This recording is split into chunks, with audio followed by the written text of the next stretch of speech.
excited. I think one could imagine that there will be a convergence between what the survey has suggested and what the budget is going to take forward by way of themes. Very quickly, deregulation was the big theme of the survey last year, which the finance minister took forward in the budget last year. And this year, the message, the unequivocal message from the economic survey is that protection cannot be in perpetuity. The Indian state needs to get more entrepreneurial and Indian industry needs to get more competitive. So export enhancing measures, perhaps import duty rationalization, perhaps, which are the sectors that could maybe see a return of accelerated depreciation, we don't know, but those are some of the areas of interest. Of course, it is a fairly complex geopolitical mix, a volatile world that we live in. The commodity super cycle that has excited everybody. Last night, we saw a big volatility as far as gold and silver prices are concerned. So that gives you an idea of just how complex the mix is, and that is the context within which the finance minister will present her 9th budget. Without further ado, let me get started, and let me start with a quick dipstick poll to gauge the business confidence here for Indian industry as we go into the budget. A quick raise of hands, show of hands, if you can tell me that you believe this year is going to be better than the last year as far as revenue and profit growth is concerned. Those who believe that it's going to be a better year, both in terms of revenue and profit growth, if you could raise your hands, please. Not bad at all, not bad at all. It's a very strong show of hands here. So Indian industry going into the budget feeling confident. Rajiv Memani, let's get started now. And it's time to sort of really push the button on what we can expect on Super Sunday. To start with, do you expect more a continuation, or do you think that there is going to be some big bang announcements both on tax as well as non-tax measures? So thanks a lot, Shireen. I think there are always big announcements in every budget. So I'm hoping that there will be big announcement in this budget. Whether it relates to tax or not is hard to say. If I was a betting man, I would say probably no. I think the bigger announcements will be in terms of broader reforms.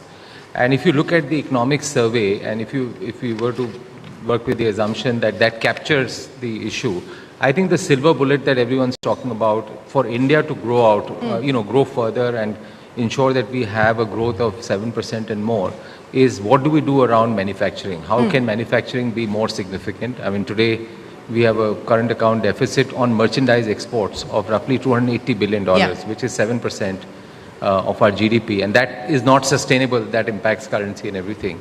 And the government has been doing things, whether it's around ease of doing business reforms, reducing factors, cost of production. You talked about customs duty rationalization. There have been some very effective PLI schemes or equivalent schemes for semiconductors, for electronics manufacturing. So which are the goods that we choose, and how do we allocate more capital towards that to incentivize the manufacturing of that? I think that will be very important. And secondly, from a CIS standpoint, one of the things that we've been saying, I think the government this year, and that's why I'm saying tax, I don't anticipate that much. I'll come to some of the things, but is because they've already incentivized consumption in a significant way through GST, through personal tax reduction and everything. So one of the main recommendations of CI is that we need to keep the momentum of capex spend up. And for that, we don't anticipate that the tax revenue collection are going to be that bullish this year. I mean, we'll not achieve the 10.5% target. In fact, if anything, we're going to see a shortfall. A shortfall. So to make up that, to ensure that we have the capex piece going, I think disinvestment is a piece that we really need to. I know there is we need to be at it. And I think we need to have an ambitious target and restructure internally as government. They've moved away from ambitious targets on disinvestment in the last few budgets. If you're saying, I think on the big bang side, I would say you would see a big number on that. Bring back the appetite for disinvestment, and that's something that the economic survey has also spoken about, saying that you could even look at bringing down government holding in public sector companies to 26% while retaining control. But on the capex point, my bucket man is here. Vinayak Chatterjee, let me come across to you. So without further ado, what's the capex number? You were wrong last time around. What are you going with this time? I was not wrong, government.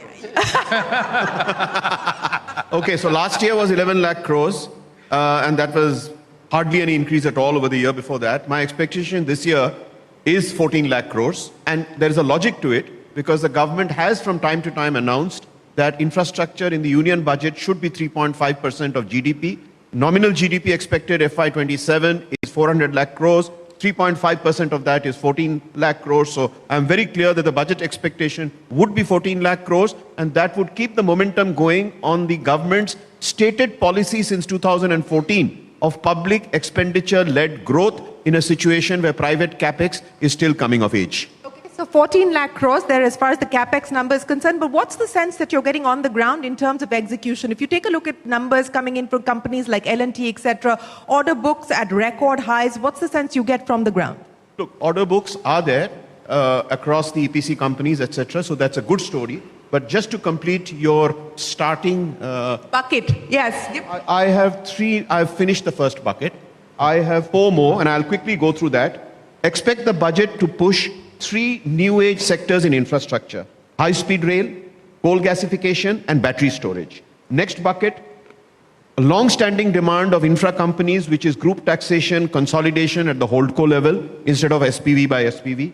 Next bucket, pension funds being allowed to directly invest in infrastructure. And my last bucket, since the FM has already announced a list of 283 plus PPP projects across central ministries and states, this budget, I am expecting a massive push in announcements related to rejuvenation of the PPP agenda. That's it. Okay, so I can always count on Vinayak Chatterjee for giving us a very comprehensive list of things that he would like the government to do. But, I think the 14 lakh crore rupee number that you've left us with, we are going to, of course, see whether that is taken forward in the budget or not, and that's going to be an important one. Anybody who wants to come in on what we've heard from Vinayak there as far as infrastructure is concerned, let me come across to you. What's the Thermax view on it? We don't demand as much on government infrastructure. We would love to see private capex take off again. What's the indication on that? While there are signs of private capex picking up, strong enough, Ashish?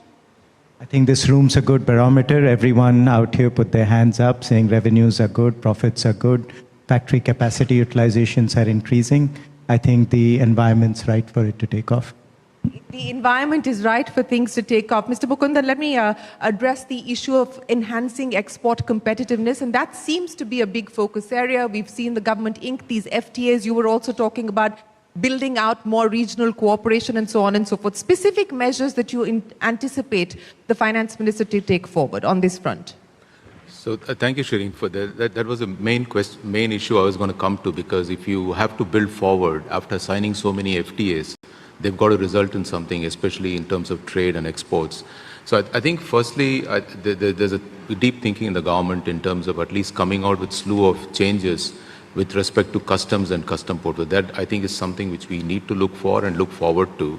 In addition to that, I think what industry needs to become more competitive is basically three factors: the cost of powering India and the ease of powering in India, cost of moving stuff in India and moving out of India, and ease of moving stuff out of India, and lastly coming down to ease of building in India, building plants in India. I think these, if they focus through specific measures, a very targeted... What kind of specific measures would you like for to see? example, can we create large-scale industrial parks for products which have huge labor content, like for electronic parks which are not been thought about? I think those are the sort of stuff we need to start doing so that we sort of bring the factors of production, make it extremely easy, not just for Indian businesses, but also foreign businesses who want to come in here, and make it absolutely attractive with the power cost, which is one of the most competitive in the world, the logistic cost, we one of the most competitive in the world, through railways, whatever networks we want to do.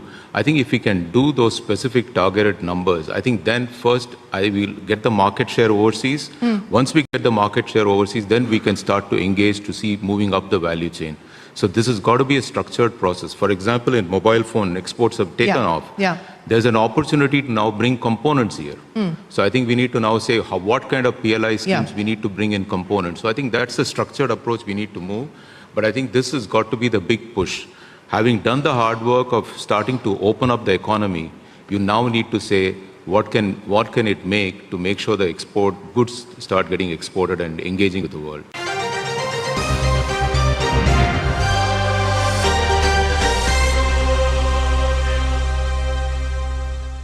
Thus simplifying and friction is falling. Capital is moving, markets are responding. The reform rush is real. You don't just watch the budget, you live its impact. With 25 years of budget expertise, we track the momentum as it unfolds for you in real time. CNBC TV 18 Budget 2026, the Reform Rush. At this juncture, my thinking is that the government might want to bring it down by at least 10-15 basis points even this financial year. I am basically saying that please don't cut it. Keep it at 4.4. If you were to just broadly look at the last 2 years, we've been doing sub 10% rate from a capex standpoint because in 2024 we actually didn't grow at all. So anything above 10 in my view is still respectable.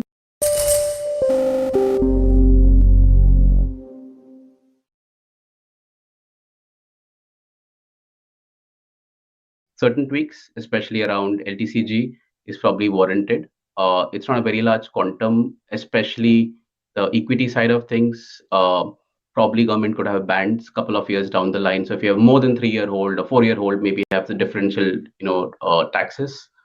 I'm not expecting too much on consumption side of things. We've done a lot of things last year, and remember that GST impact of low collections will also be felt in this upcoming financial year as well.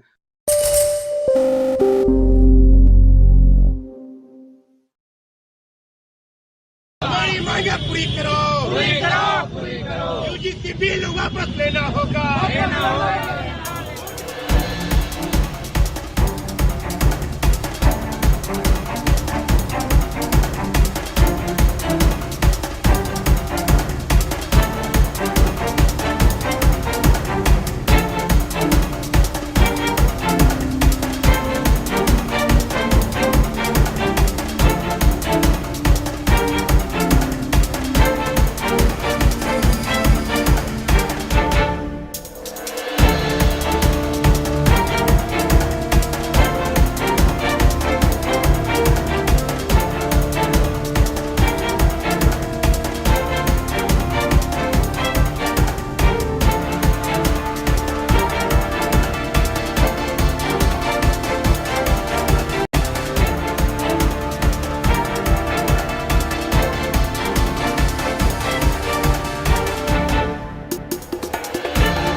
NATO must play a much stronger role in the Arctic region, in the High North, including in and around Greenland, something we have been actually requesting for a long time.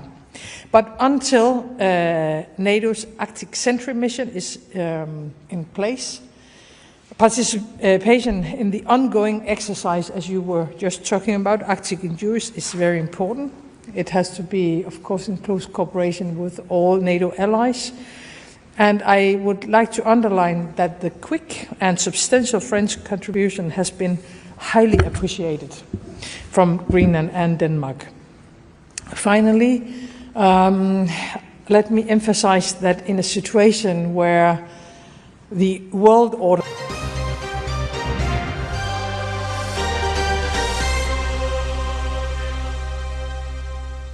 Mr. Gopalakrishnan, let me come to you, sir. The economic survey highlighting the fact that protection can't be in perpetuity, and also highlighting that incentives, if any, that are provided by the government must be linked to conditionalities of productivity, innovation, R&D, and so on and so forth. From that perspective, do you anticipate this budget to bring back some of the measures to try and boost R&D and innovation? I mean, we did have the RDIF fund in the previous budget, which is now being operationalized, but anything more do you believe that we're likely to see? So, in order to get RDIF fund going, in order to take advantage of ANR of investment from the government, we have to incentivize the industry to invest in R&D. And so I hope that this budget will provide, everybody says no more tax breaks, but I want actually to see R&D incentivized from private sector so that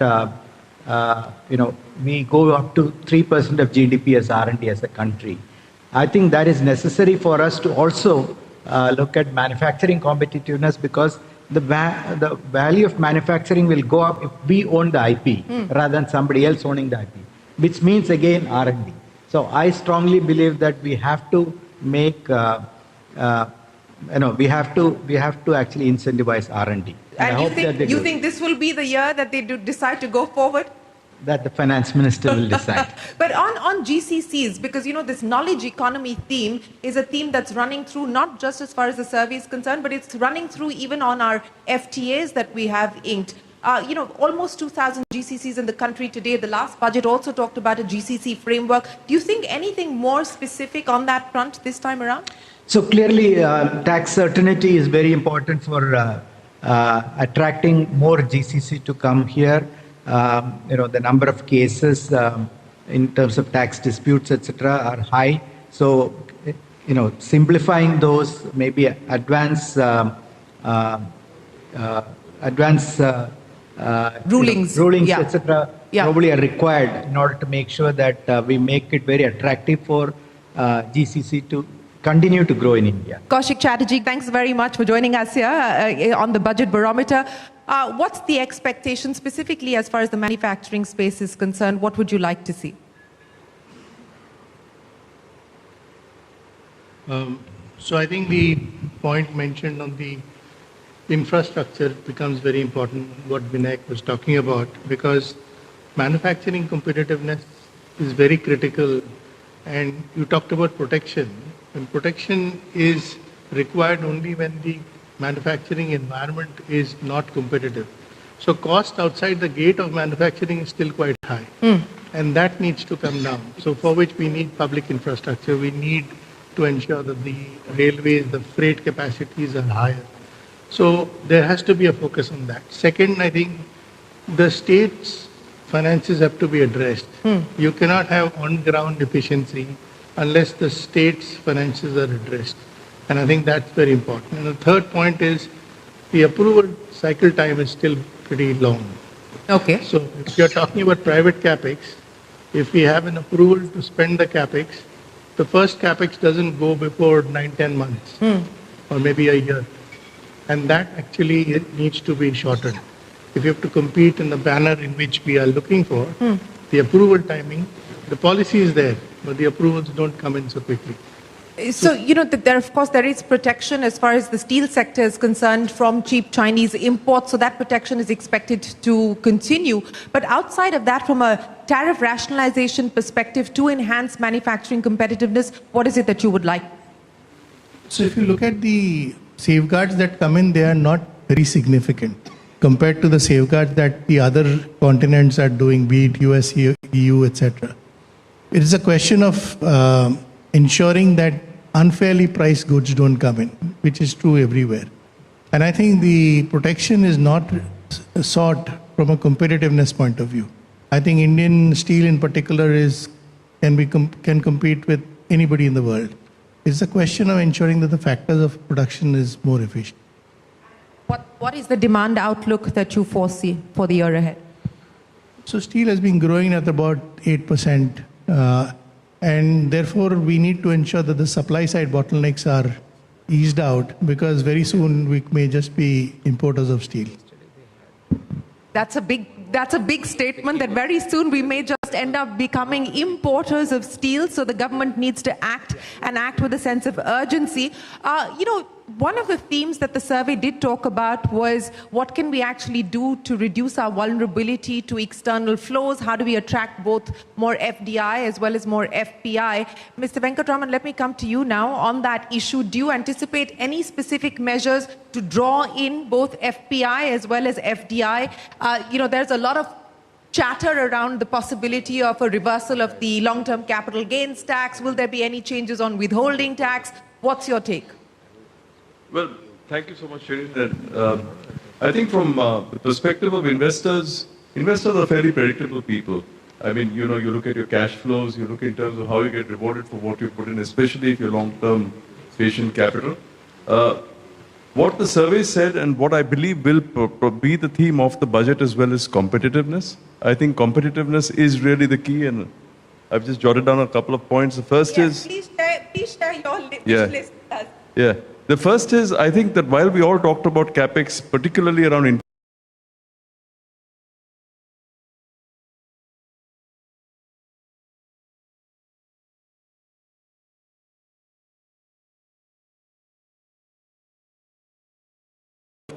of logistics and other areas, how do we reduce the cost of logistics, how do we increase the ease of doing business, etc. And so we are looking at how our money works better for us at this point in time. I think that would be perhaps point number one. The second is on fiscal credibility, if I can use that word. I think there's a very strong message India has given out in terms of stability, but on the forex side, it's eating into a lot of the profitability as well. So I think how do we anchor the cost of capital is going to become important, especially for those who invest in a very long term. Of course, in terms of cash flows, taxation does always play an important role, and the points you raised about withholding tax, the speed of refunds, tax rationalization, etc., the usual will happen. I have a few items on my wish list which I'll put up to you in a moment. And certainly the point that Chris made about faster tax rulings, time-bound closures, etc., becomes important from a cash flow perspective. Getting quickly to the point on FDI in particular, as reward for patient capital, the first thing I would expect is that you would have the rationalization of dividends and holding subsidy structures, particularly where cash is being upstreamed for further investment. You would have seen recently, both in terms of companies that have listed, there is cash outbound happening because, and it's affecting our net FDI. But more importantly, even for those who invest in India, if you want to reinvest, you sometimes have to take the money out of the country and again reinvest. And if there's some efficiency in the group taxation structure, that'll be happy. And if you ask me for a very big wish list, it's on what you do on the capital markets, as to whether you say that there is some selective way in which a long-term patient investor in the capital markets doesn't pay capital gains tax, because that makes you more competitive vis-a-vis others. What is long-term, sir? What is long-term? Long-term is not the usual flighty capital that comes in, goes out as the market goes up and down, but stays more than 2 years, say. Oh, more than 2 years is long-term. Okay, that's the wish list there from CPTQ.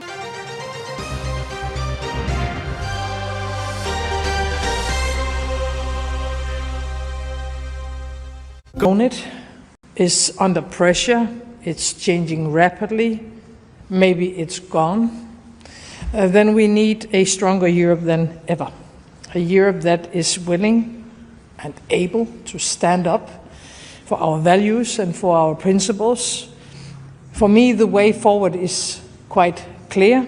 It's up to us and only up to us Europeans to create a confident and prosperous Europe of tomorrow. Our close cooperation in this situation is not only about Greenland. It goes beyond Greenland. For us, this is about the values in the world, our democracy, respect for international law and order and integrity. There you have been standing by us from the beginning, Mr. President. It's time for unity, not division, and that's what we also show today and what you also show today by having us here. So thank you so much for that.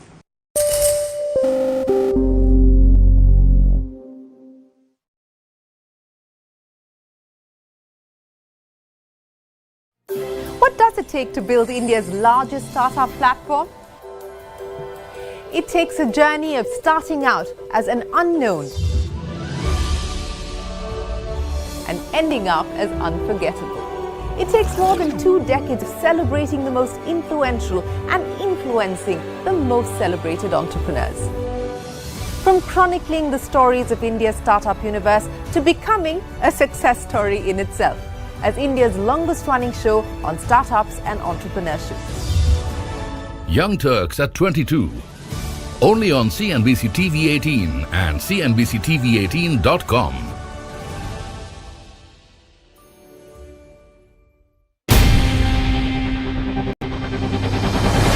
CNBC TV 18's most comprehensive and award-winning news show, India Business Hour, drops first on YouTube.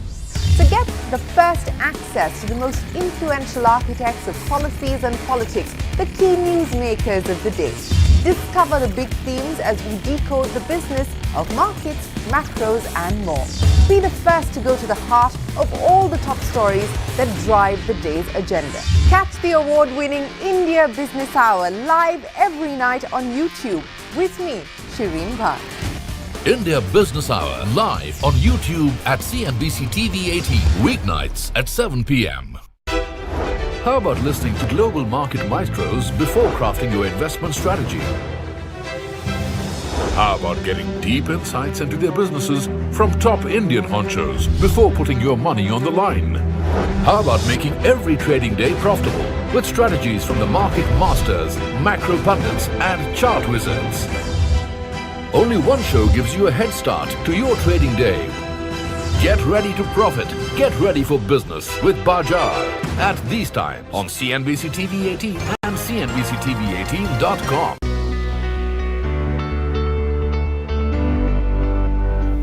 If you're watching the budget for the markets, start here. You'll get the announcement everywhere. You'll get the meaning here. We don't just give out numbers. We track what they change. We don't cover just the budget. We cover the aftershocks as well. From policy to portfolio, we connect the dots. We turn budget noise into tradable clarity. No heavy jargon, just what it means for you and your money. Taxes, jobs, prices, decoded. Your salary, your savings, your spends, all covered. Reactions in real time, street, screens and sentiment. Announcements are easy. Impact is the story. One line in the budget can move a sector. We spot it fast.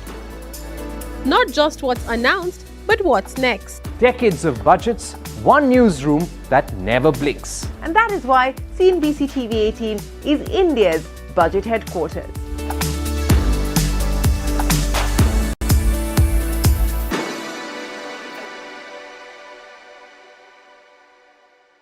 This isn't just a union budget. This is India's investment signal to the world. Because one policy cue in New Delhi can shape decisions in New York and put India firmly on the global investment map. We will track the ripple effect of the union budget because even one major announcement can rewire the markets, reset sector bets and redraw global supply chains.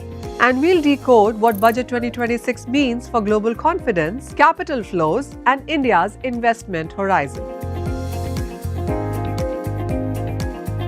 The Budget Central, Igniting global investments only on CNBC TV 18 Prime. This isn't just another budget. This is India picking up speed. A rush to manufacture, a rush to modernize, a rush to lead. The tax code is resetting, rules are simplifying, and friction is falling. Capital is moving, markets are responding. The reform rush is real. You don't just watch the budget, you live its impact. With 25 years of budget expertise, we track the momentum as it unfolds for you in real time. CNBC TV 18 Budget 2026, the reform rush. At this juncture, my thinking is that the government might want to bring it down by at least 10-15 basis points even this financial year. I'm basically saying that please don't cut it. Keep it at 4.4. If you were to just broadly look at the last 2 years, we've been doing sub 10% rate from a capex standpoint because in 2024 we actually didn't grow at all. So anything above 10 in my view is still respectable.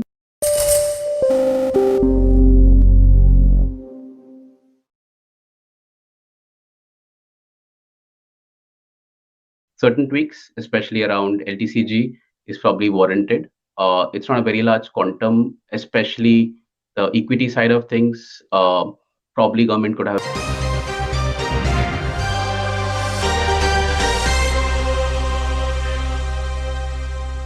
We've got plenty of the tech sector representatives here with us. Puneet, Ipshita, many thanks for joining us. Let me quickly come across to you, Puneet. A lot of talk around AI, a lot of talk around data build, the AI data center build out and so on and so forth. Do you anticipate anything in the budget to further accelerate that momentum? This is one of the rare meetings we haven't used AI a lot, so I'm so glad we're talking about AI now. But listen, I think India is making this massive shift from digital public infrastructure to AI public infrastructure now, and rightly so, lots of focus on data centers, but I think we should talk a lot more about diffusion now, which is how we're diffusing AI across enterprises and public sector in India.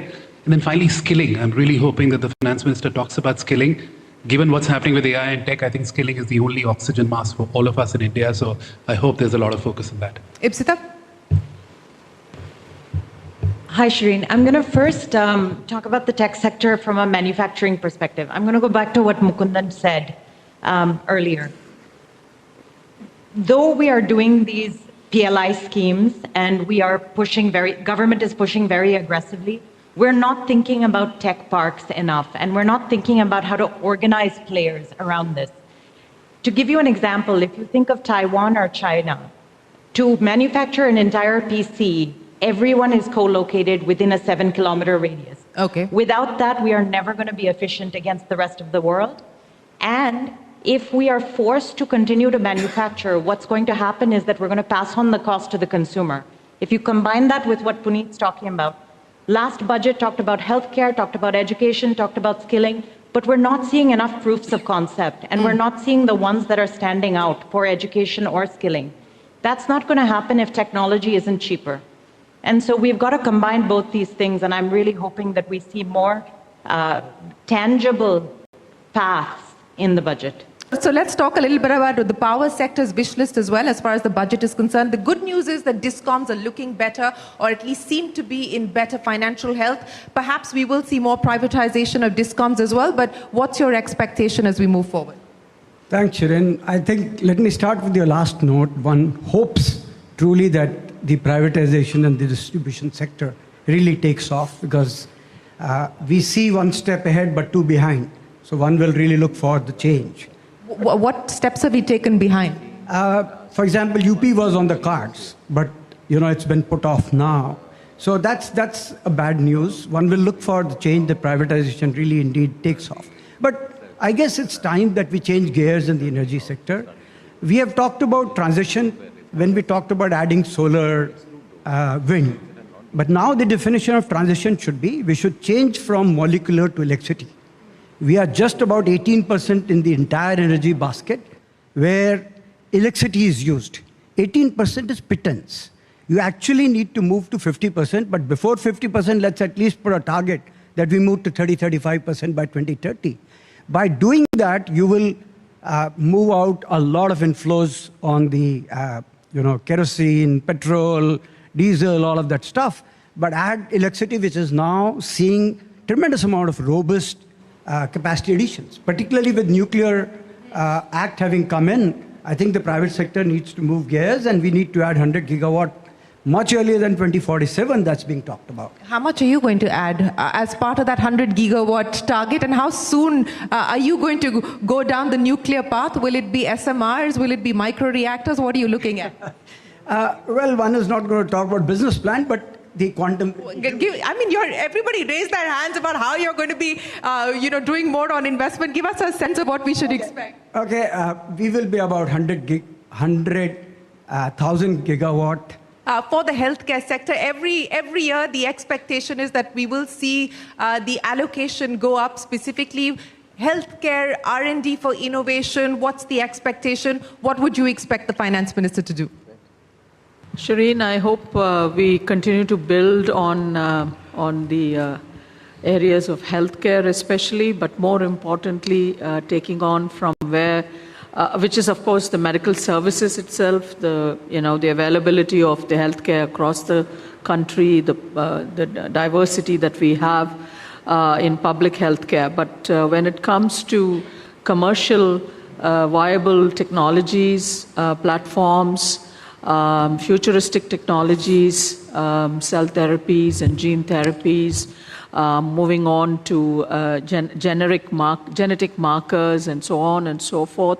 There is a huge gap that comes across to my mind that as a country that we need to really catch up in terms of innovation. Technology building has to be the only word. But that has to be the job of the private sector. That we are doing. What is the finance minister supposed to do? Well, we need the government to facilitate, to also be more, advocating for this. Private will take it up. That's what we've been doing to the best of our abilities. Right. But when it comes to partnerships, collaborations, public-private partnerships, these are happening, but at a very, not at a very, great level yet. I think when we look at the Western economies, we see the kind of partnerships that happen between academia and private industry and R&D companies, private R&D companies. So that triangle is missing with us. We need to push that, take that up. Manufacturing needs to happen. Mukundan's point again on clusters and parks, which will support the entire ecosystem that we need to, like my vaccine goes to Himachal Pradesh for testing. Just imagine the amount of everything that goes into it. John Major Sinha, I know you have your bucket list ready as well. For the financial sector, what is the expectation? Do you have any that you're going with into the budget in terms of the next stage of reforms? Financial sector, it's about the Trump opportunity. Trump has given India 3 opportunities. If we don't take it, we have ourselves to blame. The finance minister, I hope, will bet on the future. And India should become part of the T3. It's US, China in technology. India has to be part of that. To be able to do that, we have to really rethink our higher education, centers of excellence. The private sector is not going to do more R&D. We can claim whatever we want to, it will be a plea. They don't have to, and so they won't, because they sell to the Indian consumer, and the Indian consumer accepts anything they make. So to be able to actually get investments, FDI, we will need to be an innovation center, which will mean that we must have the highest technology talent in India. To be able to do that, we must attract the universities. We must go after the H-1Bs and the OCI in the US and in universities to come back to India. So and the how? 20s, just a second. We have to open up education. We should allow any university to come and open a university in India with their curriculum, with their charges, and be able to export as much profit as they can, remit as much profit as they can. We shouldn't touch it. The Ministry of Education should not touch it. We should just allow them. We are sending $70 billion abroad anyways. If they were in India, we'd just send the profit outside. The second thing is, there is $27 trillion of free money in the US. With the depreciating dollar, if we can actually invest in R&D, that money will come to India in R&D and not in FDI, hope and please for manufacturing, because we are not producing quality products. So, with the three areas of Trump opportunity are: one, build your R&D by way of higher education centers of excellence; two, attract capital into R&D, which is free. You know, it's in the US, $27 trillion, which is 62 trillion of foreign liabilities and 35 trillion of foreign assets. And they make more on their foreign assets than on foreign liabilities. So they have 27 trillion free. If even 100 billion of that came to India in these GCCs at a level of really getting the top people to come here, then we can transform. So this year, I'm just not talking about the financial sector. That's for next year. Right? This year, let's just take advantage of the Trump opportunity and do it now and do it seriously. And then do the deregulation. Let's not protect Indian industry. We are survivors. We'll survive. So I don't care. You know, there's a very unpopular thing to say. China has got overcapacity. It built it in 10 years. How many years do we need to compete? It's time to start now. And so we need to do that in R&D. And I'm not going to be sympathetic to Indian industry's plea for protection.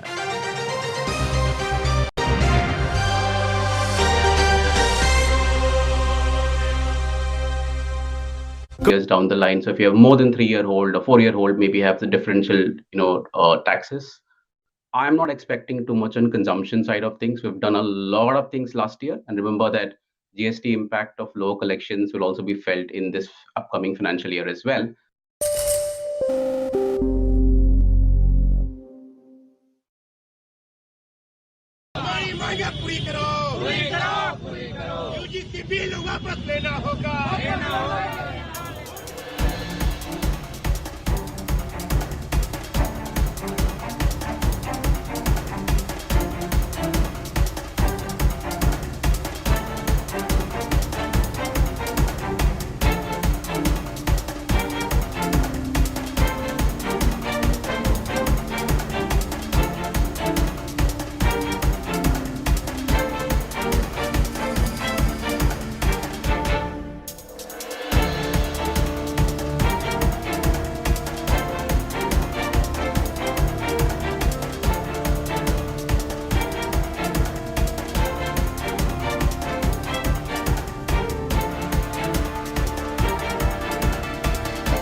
From a real estate sector's point of view now, any expectations, since we've spoken about infrastructure, capex, and on the real estate side, any expectations specifically?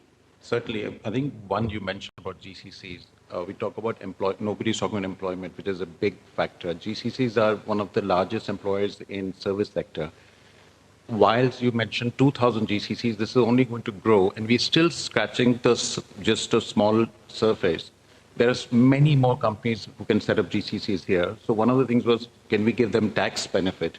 Which, when anything comes to tax, I think people get very defensive. For example, maybe a reduced corporate tax for a limited period of time, because we can get thousands and thousands of jobs through GCCs, and we are already well established. The second one is, people talk about power. We need power for many things, but also data centers. I think this is India's opportunity to really play a major role in data centers. Third, I would say, even to REIT, for example, we talk about financing. India is getting pittance foreign direct investment, generally in real estate even less. There's a big opportunity. But whilst we do whatever for getting foreign direct investment, REIT and InvIT have been two structures which have really been financing, especially the commercial real estate and the infrastructure side. Whatever we can do right now, there are 4 REIT structures. Yeah. We expect 2 more to come in, but we can triple that, provided there are enough incentives, both for REIT and InvITs in infrastructure, which can bring in huge amount of capital. What do you need specifically, both on the REITs and InvIT side? There are specific tax, like input credits, etc. There are specific tax incentives, which we have asked as a recommendation. If they're implemented, I'm sure there'll be more REIT structures. And what REIT does is it provides exit to investors, one of the things besides everything else. And it has encouraged more investment to come into both infrastructure and real estate. And if we expand that, one of the ways to get more FDI and domestic capital into infrastructure and real estate. Dilip, let's address the FDI, the manufacturing, as well as this whole AI and the AI infrastructure related issues. What would you expect the finance minister, or what would you like the finance minister to do? Yeah, thanks, Shireen. First of all, it's really good that there have been a couple of mentions of the missing middle. CB spoke about with Vishesh as well. I want to talk about what does it take for us to build that middle, right? And in manufacturing, that is very, very important. Our participation in the global trade is less than 2%. We are the top 4 economy, right? I think one expectation from the budget is we've seen a lot of focus last year, National Manufacturing Mission, also the roadmap to advanced manufacturing. But we actually haven't seen the manufacturing mission being unveiled. To my mind, what would incentivize is we shift the focus on driving the kind of outcomes which get the middle-sized manufacturers integrated into the GVCs. If we begin to do that, how many of these manufacturers can get accredited or accepted into GVCs? If we begin to incentivize those outcomes, for that they have to absorb technology, all of these things about digital and AI, that would begin to automatically happen.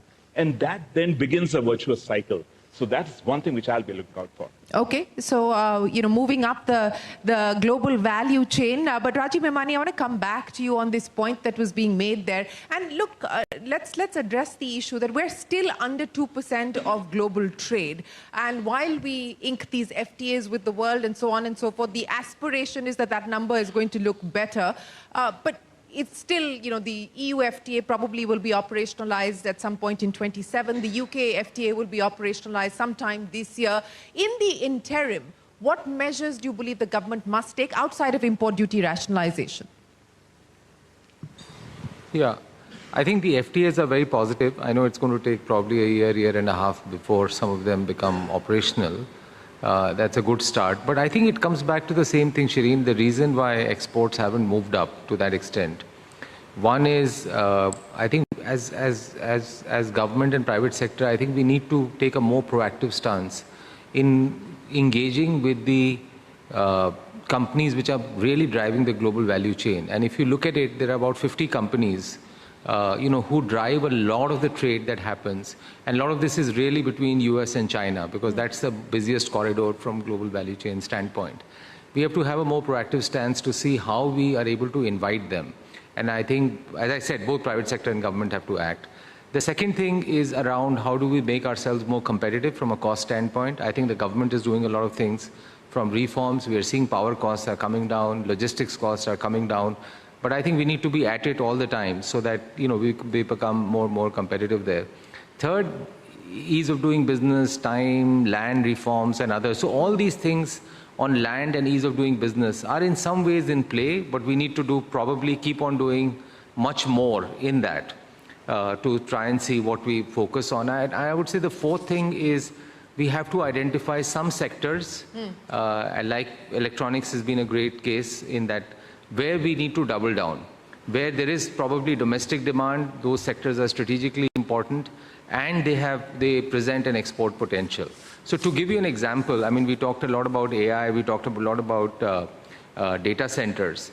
If I look at the cumulative products from that, would be about 6 to 7 lakh crores in that zip code. So if there is a way in which we can identify those products in advance, set up the manufacturing capacities, get the global value shares in, and finally I would say QCOs is a good thing. I think it makes us slightly. That was one of the hindrances for driving that. So that's another area where we probably need to work on. CB, a lot of talk around what is happening as far as gold and silver prices are concerned overnight. But I mean, our import bill to a large extent is also driven by imports of gold. Do you expect this budget to do anything as far as a higher duty imposition is concerned? No, I don't think we should get into higher duty, but what I would think that we can have on, we have a report which we brought out on the top 500 plus items that are being imported and the type of values that it has. So the way we were looking at, and there is a discussion that we are trying to get into, is there are many products where India can actually dominate in terms of production and manufacturing in the world. So it will not be all the 500 products. It's not talking about import substitution, but it's talking about where we can be competitive. So we need to select certain products where we can be competitive and globally have an advantageous position and build policies around it. And yes, of course, certain items and a growing economy will have to import. So let there be import, not gold, but other stuff. So we would probably need a mechanism where we have build strong competitiveness in certain items of exports, as you just asked, and really not see what we let certain imports happen. Yeah, no, and I think that point was well made by the chief economic advisor as well, saying that while China is always looked at as this exporting powerhouse, China is also one of the largest importers in the world. So don't obsess only with import substitution in a narrow fashion. I think that was a point well made. We are at the end of our time. So as we count down, it's 24 hours to go, as I said, to Super Sunday. Let me ask you, Mr. Mukundan, and let's close with a cricketing analogy, because why not? Do you expect a Smriti Mandhana, a Jemima Rodrigues, or a Harmanpreet Kaur innings from the finance minister as she rises to present her 9th budget? Maybe all of them rolled into one. But I want to end with what our chief economic advisor wrote in his document. I think I'm going to quote him what he has said. He quoted from Mark Tully that India will not realize its full potential unless it moves from ruler Raj to citizen Raj. I hope this budget focuses clearly on making India citizen Raj. Well, that is the perfect note to end this conversation at the CII National Council meeting. Many, many thanks to all of our participants for joining us here for what has been the largest ever pre-budget CEO town hall. Over 70 CEOs in attendance, giving us their expectations from the finance minister, but more importantly, sharing with us their insights and their recommendations on the road ahead to truly ensure that India powers through with reforms, India powers through with its ambition and its aspiration. Thank you very much, ladies and gentlemen, for joining us here. Stay tuned to CNBC TV 18. We will be live with all the budget action, 7 a.m. tomorrow, so tune in then. And we will, of course, decode the budget fine print for you in real time, as we have done for the last 26 years. CNBC TV 18 is your budget headquarters. From all of us here for now, thanks very much for watching.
NATO must play a much stronger role in the Arctic region, in the High North, including in and around Greenland, something we have been actually requesting for a long time.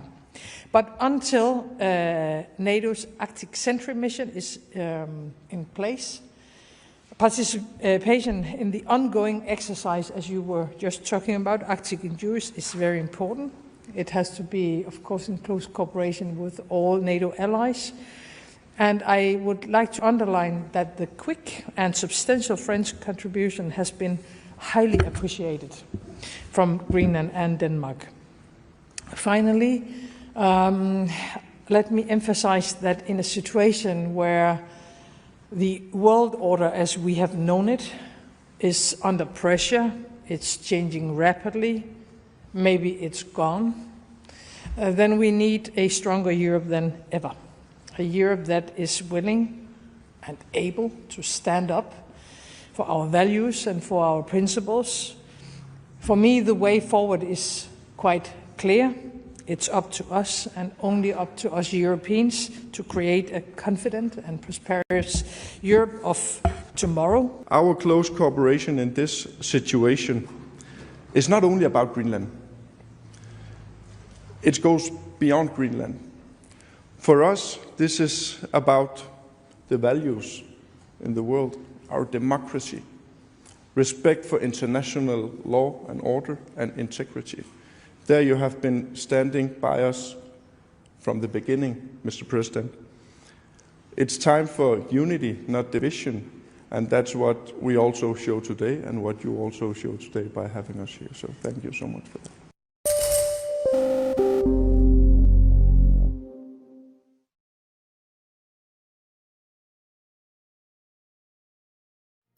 What does it take to build India's largest startup platform? It takes a journey of starting out as an unknown and ending up as unforgettable. It takes more than 2 decades of celebrating the most influential and influencing the most celebrated entrepreneurs. From chronicling the stories of India's startup universe to becoming a success story in itself, as India's longest-running show on startups and entrepreneurship. Young Turks at 22. Only on CNBC TV 18 and CNBCTV18.com.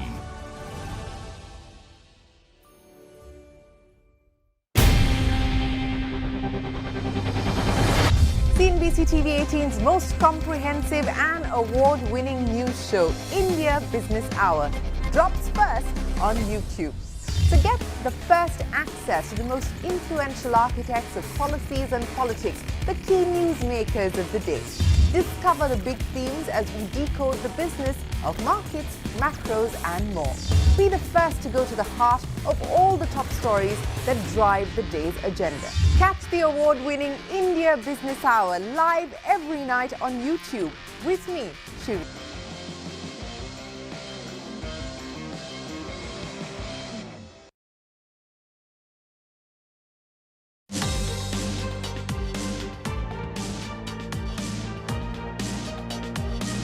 देश का ध्यान budget की तरफ होना बहुत स्वाभाविक है, लेकिन इस सरकार की ये पहचान रही है reform, perform and transform.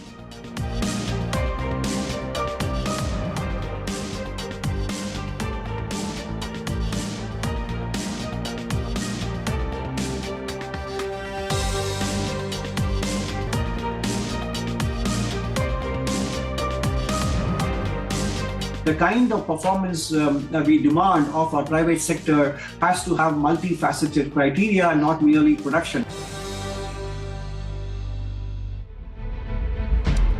It's D-Day, and in a few hours from now, Finance Minister Nirmala Sitharaman will become the first finance minister in India to present 9 consecutive union budgets. This amid current backdrop of downbeat equity sentiment, weakening rupee, but an improved sentiment in terms of consumption driven by GST cuts and income tax changes.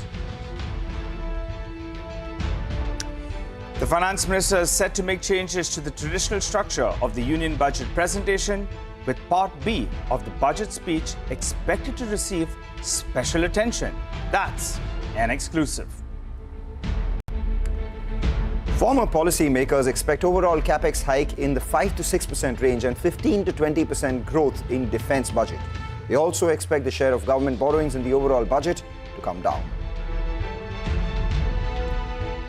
Former tax architects call for abolishing the securities transaction tax ahead of the union budget.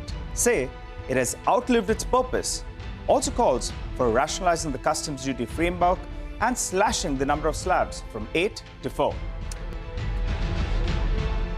Amidst all of this, the US President Trump has picked Kevin Warsh as the next chairman of the US Federal Reserve. 55-year-old Warsh is a former Fed governor who has aligned himself with Trump's criticism of the Fed.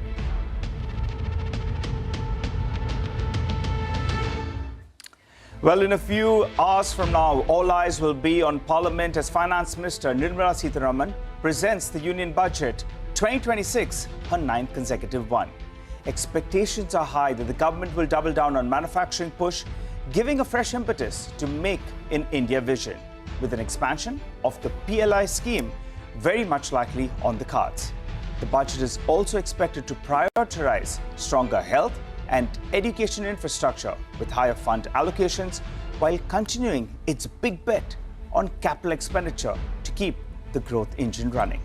And a key focus area will be putting more money into the hands of people to boost consumption demand, even as the government looks at further rationalization of customs duties and capital gains tax to simplify the tax regime. The big question, however, will be whether this budget can strike the right balance, stimulating growth and supporting consumption along with investment while staying committed to fiscal discipline. Prime Minister Narendra Modi has stated that reform, perform and transform remain the key objectives of the union budget this year.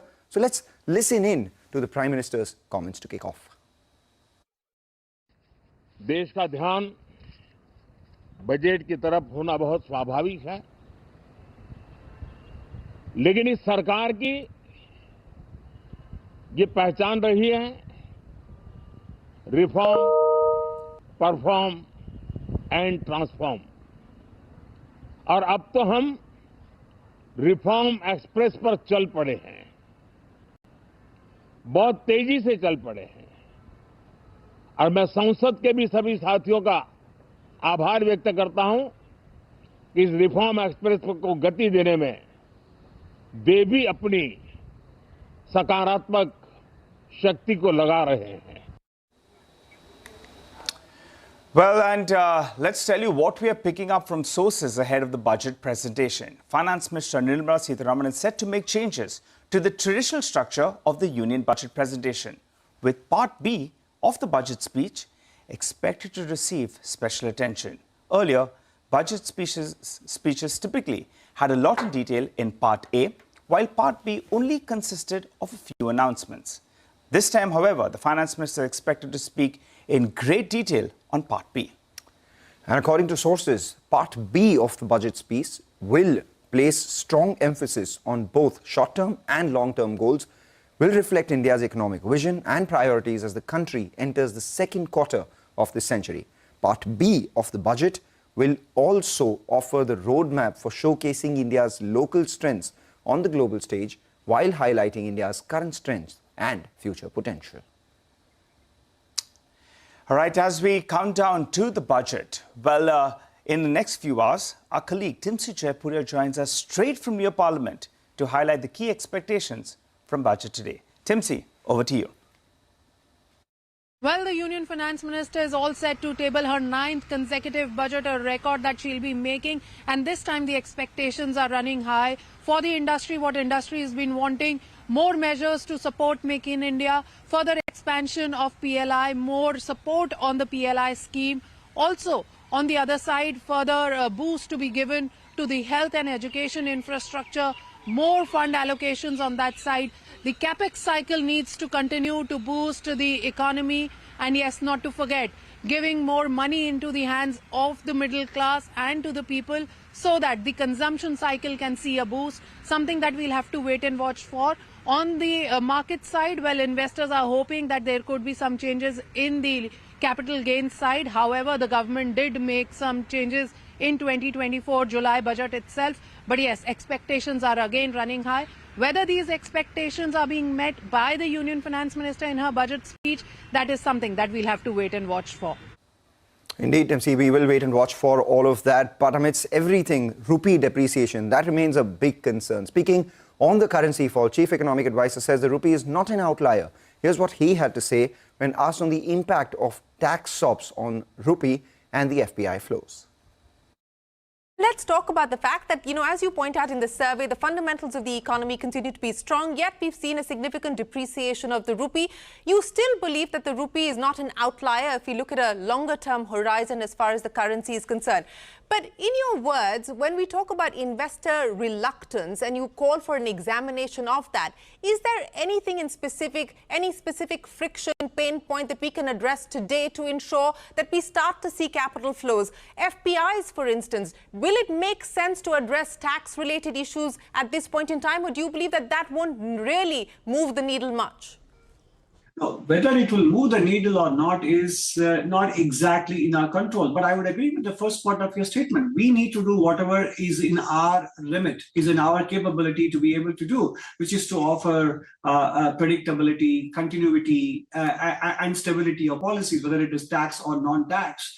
And also, in terms of, we are doing that in terms of improving our geographical market access. If you locate in India, where all you can sell. I think we are expanding our geographical footprints by concluding free trade agreements. So whatever you mentioned with respect to policies, tax or non-tax, offering that predictability and continuity is desirable in and of itself. Now, whether that will guarantee an outcome, that is not in our hands. And that has never been the case, because a lot of other considerations influence investors' behavior. But if we keep doing whatever is in our remit to do so, I'm sure investors will take note of that. And in comparison to other nations, we will come out looking better, and naturally money flows will follow. Well, and former policymakers expect defense capex to receive top priority when Finance Minister Nirmala Sitharaman presents the budget. The former budget architects told CNBC TV 18 that while defense capex may see a hike of around 15 to around 20%, the overall capex growth may remain in single digits. Let's hear out those comments. If you raise the total budget expenditure by 5 to 6%, and you have certain expenditures to take care in any case, like the interest, which grows at much more higher rate, and the Finance Commission recommendations would also be coming, which will require greater allocations for the state transfers, etc. In that situation, can you increase the capital expenditure as well as the other economic growth expenditure by a very large margin? I suspect that space is not there. So I would see that this, in my judgment, it will either be more or less at this level, or maybe a couple of percentage higher than that. Okay, so single-digit increase is what you're anticipating as far as... Lower single-digit. Lower single-digit increase is what you're anticipating as...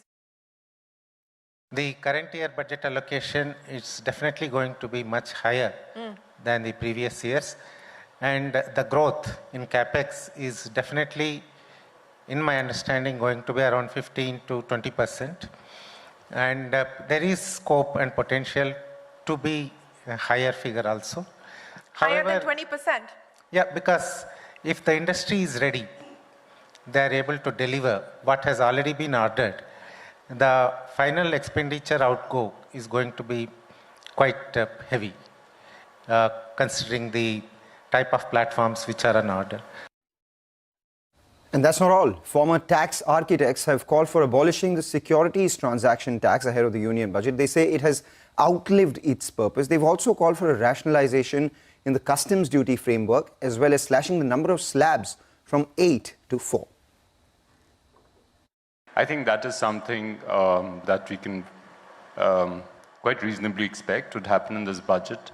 We are down to about 8 rates, not counting outliers. I mean, actually, there are outlying rates like 40, 70 and all, which I'm not taking into this reckoning. There would be moderation of rates. And my expectation is that the rates would come down to 4 8 to 4. 8 to 4. I believe that the STT must go. It is high time it should go because, let me explain that. We brought it in 2004 as a substitute for long-term capital gains tax on equities. We reintroduced long-term capital gains tax on equity in 2018. Yeah. 2 years back, we enhanced the rate of tax out there. Now, what we have is a situation where the long-term capital gains taxes are substantial, are fairly of a large amount. There doesn't seem to be any legitimacy remaining in continuing STT. with the STT any longer. Meanwhile, Samir Arora from Helios Capital shares that he does not have any very high conviction expectations from the budget, while Nilesh Shah of Kotak AMC says that the budget will be positive if the government prioritizes on infra investment. Let's listen in. No expectations. Maybe we keep hearing that they may do something on long-term capital gains for some FIIs, which may be defined as some endowments or universities or long-term, some X thing. So what happens is if I keep thinking myself that it's so logical that long-term capital gains should be reduced, then I start believing it myself. So mostly my thinking is they will not do it. Still for everybody. Don't do it only for FIs. Just reduce for everybody to 7.5 or ideally to 0. And you change STT a little bit because on the other hand, separately, we keep saying, although we own all these exchange stocks, that, the volumes are too high, speculation is too high. Just if you so want, or let it be for 5-7 years and then decide after that. Do the trinity of impossible. Please continue to spend money on infrastructure because private investment is subdued. To fund that infrastructure spending and to maintain the fiscal deficit commitment which you have given, please raise money through non-tax revenue.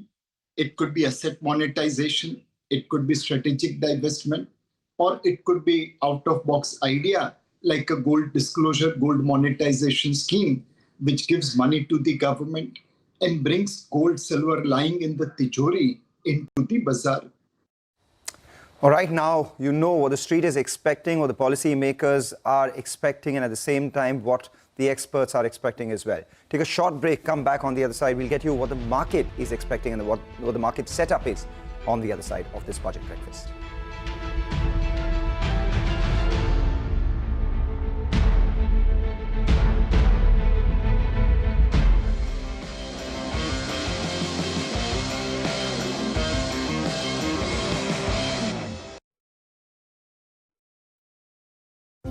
India Business Hour live on YouTube at CNBC TV 18 weeknights at 7 p.m. How about listening to global market maestros before crafting your investment strategy? How about getting deep insights into their businesses from top Indian honchos before putting your money on the line? How about making every trading day profitable with strategies from the market masters, macro pundits and chart wizards? Only one show gives you a head start to your trading day. Get ready to profit.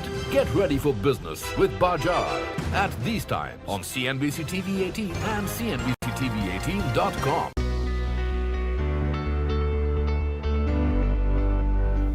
If you're watching the budget for the markets, start here. You'll get the announcement everywhere. You'll get the meaning here. We don't just give out numbers. We track what they change. We don't cover just the budget. We cover the aftershocks as well. From policy to portfolio, we connect the dots. We turn budget noise into tradable clarity. No heavy jargon, just what it means for you and your money. Taxes, jobs, prices, decoded. Your salary, your savings, your spends, all covered.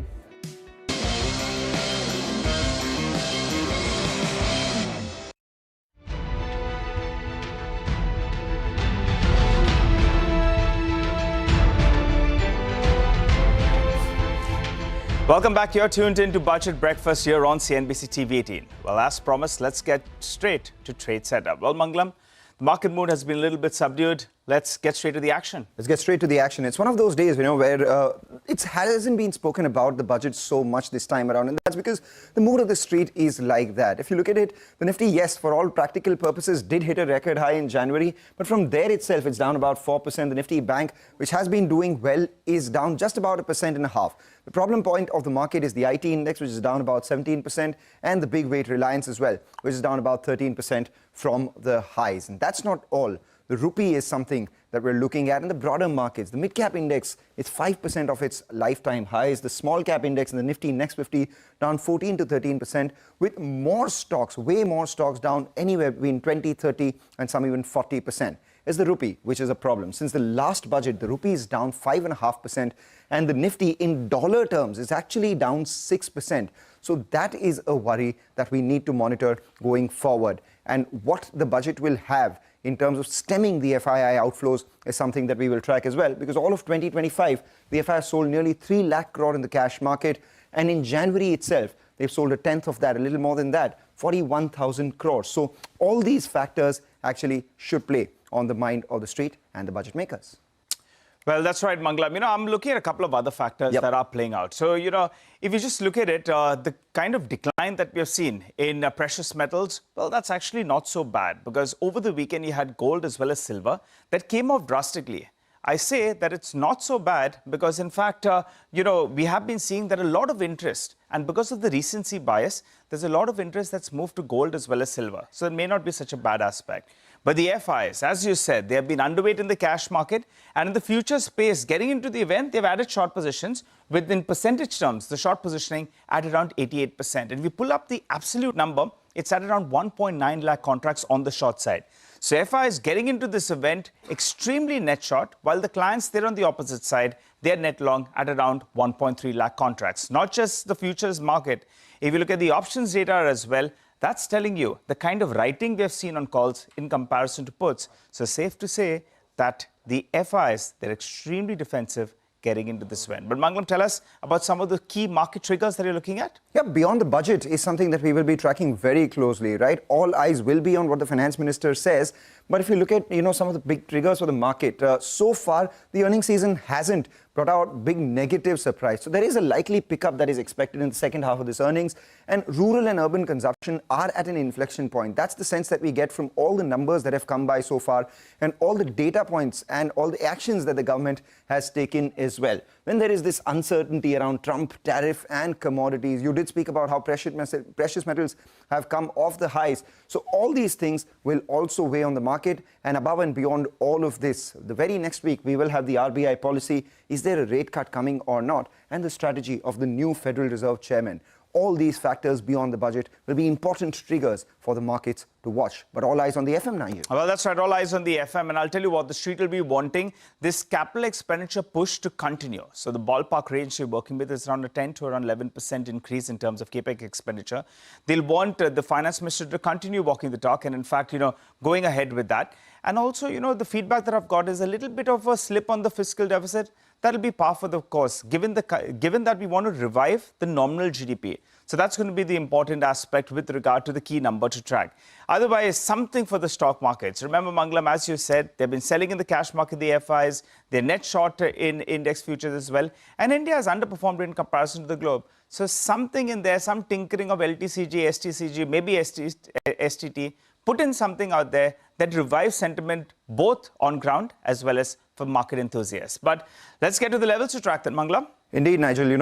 The market enthusiasts will be very happy if there is some sort of sop given to them in the form of tax, because if you look at the Nifty itself, it's down about 1,000 points from its record high, but it's flitting between, the 200-day moving average, the 20-day moving average. So all these factors we'll have to watch out for. 25,200 is an important support on the way down, and on the way up, you have the 20-day moving average at 25,635, and beyond that is the 50-day moving average as well. The lows on the Nifty from Jan 21 and Jan 27, just shy of that 25,000 mark, extremely crucial to support if the market were to sell off post-budget. And were the markets to move higher post the budget and cross the 20 and the 50-day moving average, all eyes will be on the previous record high, which is about 1,000 points from here. 26,373. Is the market going to go there or not? Well, Nigel, you've done some interesting analysis on the Nifty and the budget. Well, Mangalam, the mood is subdued, which actually may not be such a bad thing. Because in the past, when we have seen that the markets pull back close to around 3% getting into the event, it's not been such a bad thing, just going by the returns that we've seen 1 month later. So maybe not such a bad omen to go into this event, with the FI short, the FI selling in the cash market, and the mood rather subdued. This time around, we're down close to 3% a month ahead of the budget. What holds for us post? It's going to be interesting. But if the markets need to move around, you have the big boy ITC that's always on your radar. What are you expecting this time around? Well, the budget has to boil down to one stock. It eventually ends up being ITC, and this time around more so because we know the price tax hike that has come by. The stock is down 20% in January due to the big tax hike announced in tobacco on January 1st itself. So whether that is reversed or not, or is there any sort of SOP that comes in for ITC or not, is something that we will be tracking very, very closely. Why? Because this is a stock that moves anywhere between 5 to 8 and sometimes 11% on budget day as well, between the highs and lows. So we'll be monitoring the fine print very closely on account of whether there is any sort of reversal or revision in tax. If not, then the stock continues to be unabated and go down. But if yes, then it could be a big, big positive. But that's about, the trade setup that we're looking at in terms of going into the budget, what the market's expecting, what the finance minister is likely to do, and what the positioning of the FIIs are as well, Nigel. What would you stick your neck out, Mangalam, and say that is it going to be a little bit of a positive surprise, or do you think it's not going to be a very big event? Well, given the government's, trajectory so far, no tinkering is something that the street would like. Maybe it could be a positive surprise, largely because everything else is so negative, right? Everyone's worried about the rupee, everyone's worried about the market, the FI selling, all these factors. So let's see. I'm keeping my fingers crossed, and I hope everyone who's watching CNBC TV 18 and everywhere else, I don't think anyone's watching it anywhere else. All right, Mangalam, but I think we have given market setup. Let's get in our very own Hormuz, who's joining in to help us out with a quick look at all those stocks that will be reacting to news today. Hormuz, let's get you in.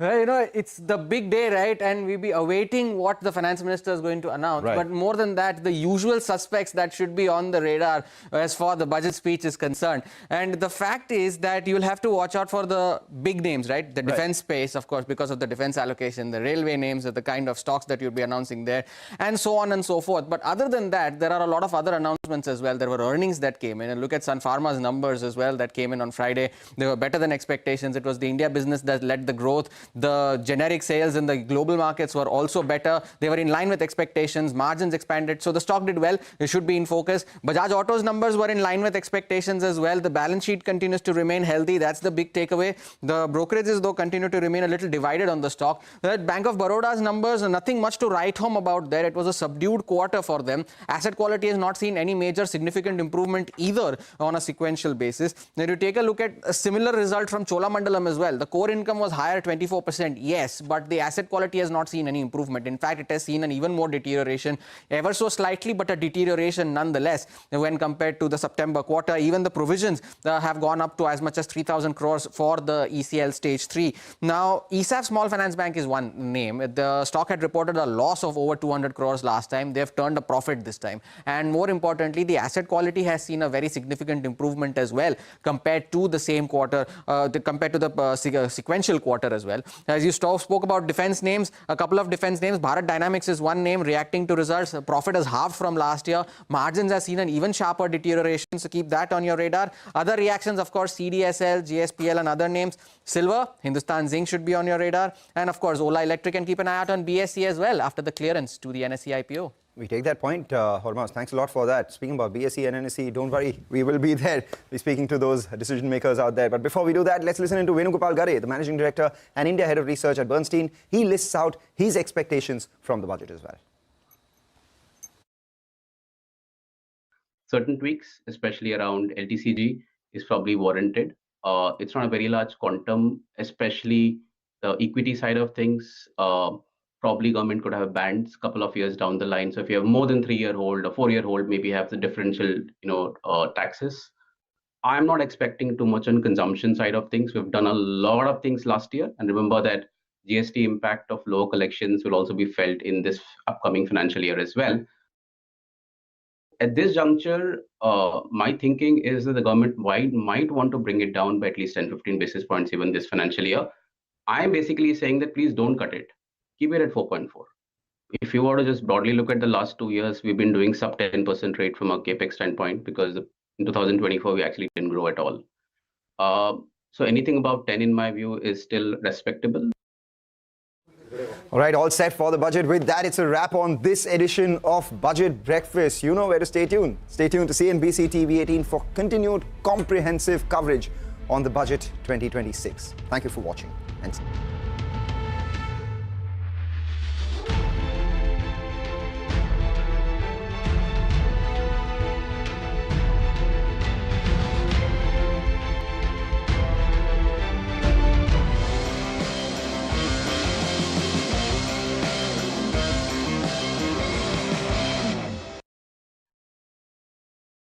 Reactions in real time, street, screens, and sentiment.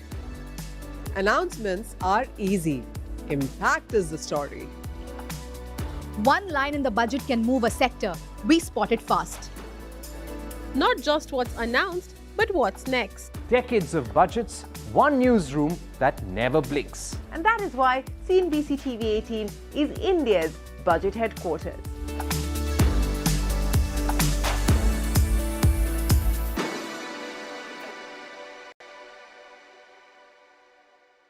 This isn't just a union budget. This is India's investment signal to the world.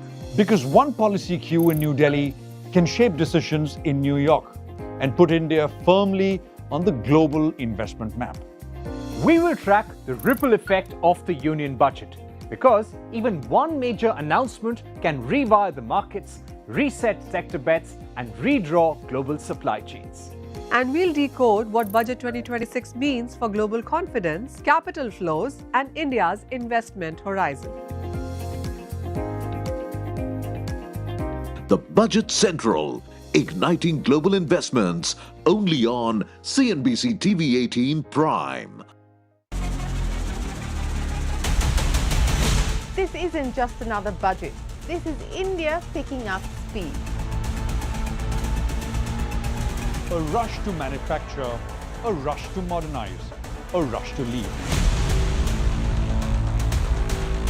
The tax code is resetting, rules are simplifying, and friction is falling. Capital is moving, markets are responding. The reform rush is real. You don't just watch the budget, you live its impact. With 25 years of budget expertise, we track the momentum as it unfolds for you in real time. CNBC TV 18, Budget 2026, the reform rush. At this juncture, my thinking is that the government might want to bring it down by at least 10-15 basis points even this financial year. I'm basically saying that please don't cut it. Keep it at 4.4. If you were to just broadly look at the last 2 years, we've been doing sub 10% rate from a capex standpoint, because in 2024 we actually didn't grow at all. So anything above 10 in my view is still respectable.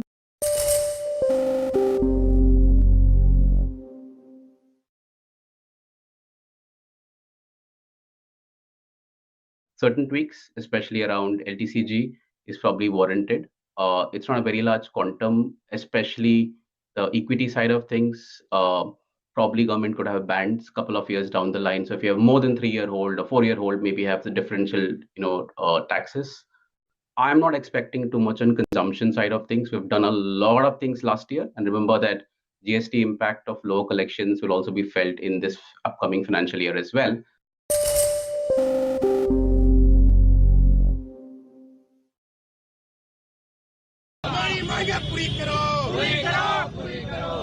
Bill वापस लेना होगा।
record 9th consecutive time.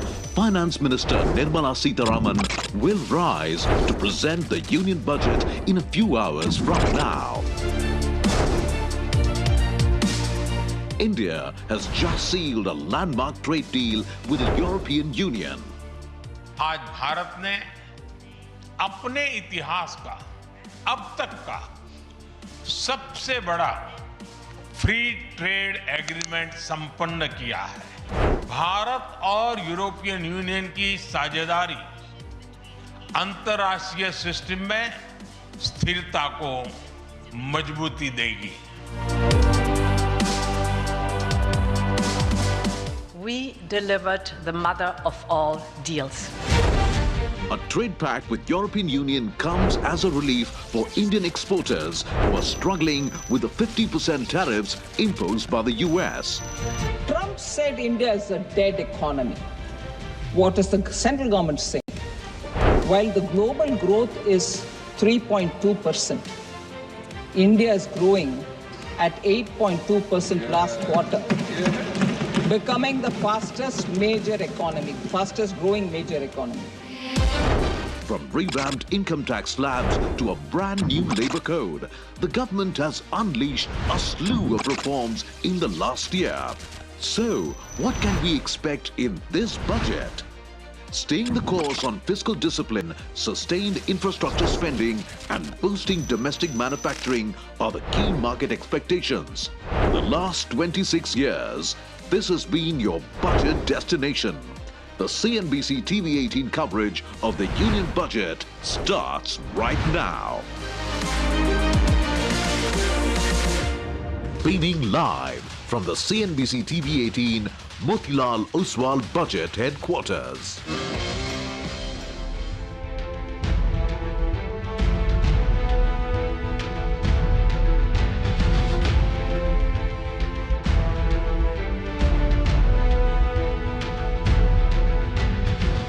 Welcome to the CNBC TV18 Motilal Oswal Budget Headquarters.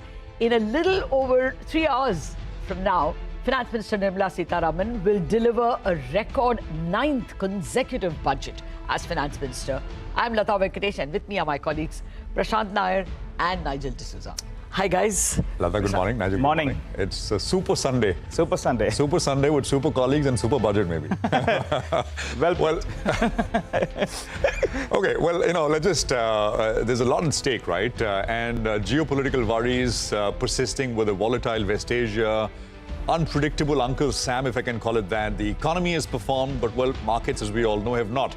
As trade headwinds and relentless selling by foreign investors continues unabated. So what can we expect?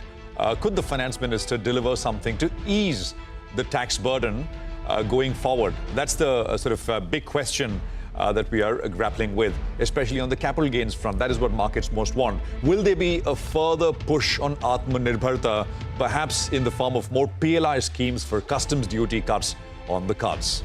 Yes, I agree, Prashant. These are the key questions. But I think the rupee, the falling rupee, is going to be a big worry.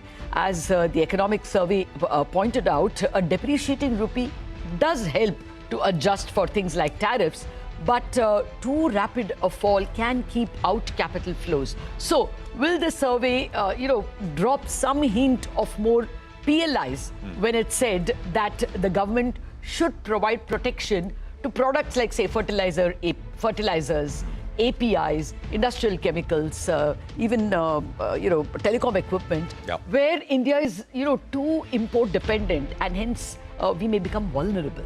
But with a subdued nominal GDP growth and the need to lower fiscal deficit, how much space will the FM have? We will have to see. But beyond all this, Nigel, what are the markets' position? Well, the market's positioning is definitely defensive, right? The FIs, they have been selling lock, stock and barrel. $14 billion of selling is what we have seen since last year's budget. And that's dwarfing that of other emerging markets as well. The Nifty coming into this weekend, in fact, has seen a bout of weakness, having declined close to around 3% in the last 1 month or so. But that may not be such a bad thing as per what data suggests. Fair point. But let me welcome our editors first to lay down the agenda, as it were. Shireen will lay out the political setup while Prashant gets us the market expectations. Nigel is here with the trade setup ahead of the budget weekend. And Reema is going to tell us about all the stocks that we should keep on our radar. So first, let me go over to Shireen Bhan. Shireen, what's the buzz from North Block? Or I should say Kartavya Bhavan.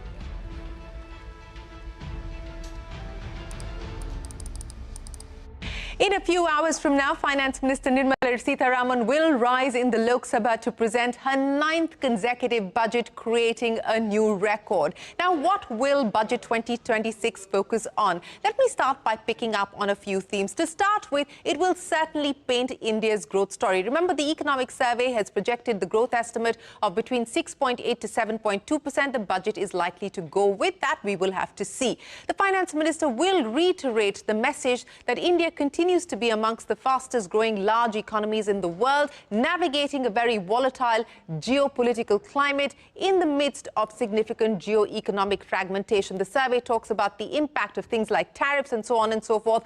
But the fact that India has managed to stay resilient is certainly a message that the Finance Minister will push forward, including pushing out the message that India continues to be open for business and focused on reforms. In terms of themes, here's what I think the Finance Minister will focus on.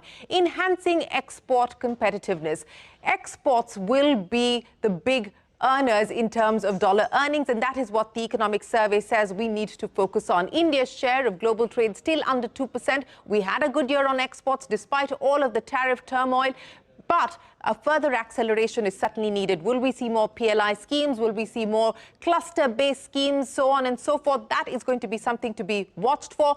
Customs duty rationalization is certainly on the agenda, and we should expect customs duty rationalization, especially on inputs, to enhance competitiveness. That will be a big theme as far as this budget is concerned. Next up, and linked to that, fueling flows, FDI, FII. On a gross basis, FDI looking okay. On a net basis, not really, because we've actually seen people take money out of India, investors take money out of India.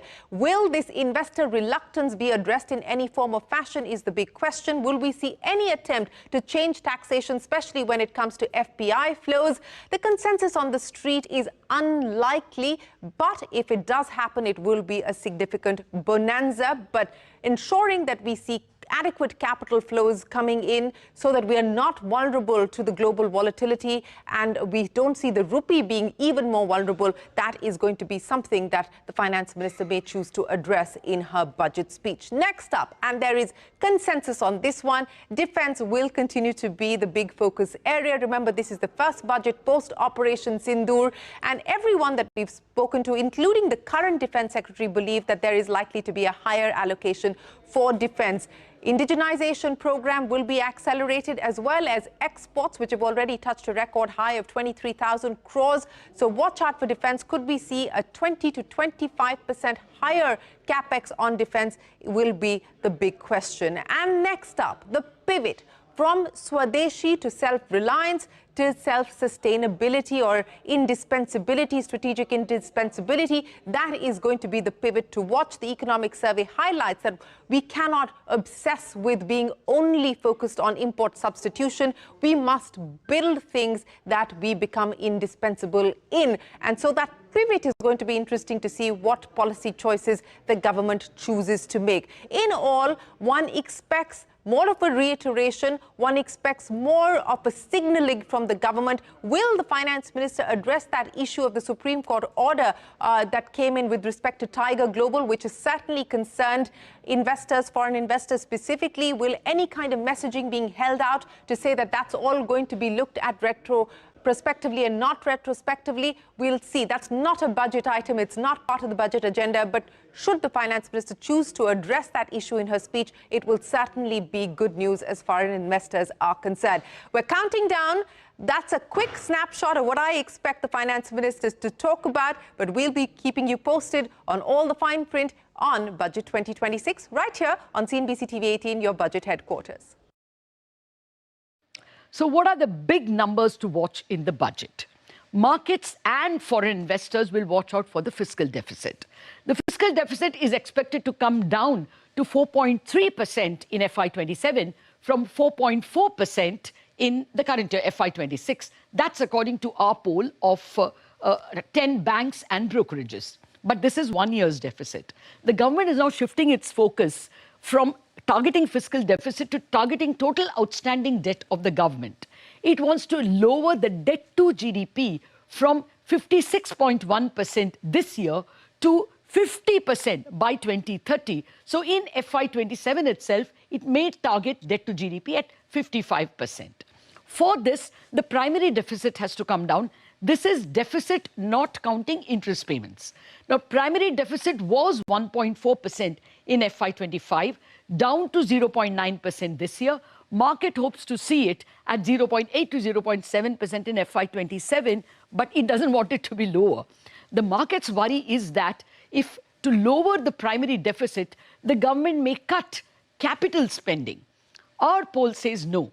Government capex is seen rising by 10% to at least 12.4 trillion rupees in FY27 from 11.3 trillion rupees this year, FY26. Of this amount, defense spending is seen up by about 20% at least. Roads and railways are expected to get 10% more, and states are likely to be given 10 to 12% more to enable them to do more capacity expansion. Yet another very important number is the nominal GDP. This is real GDP.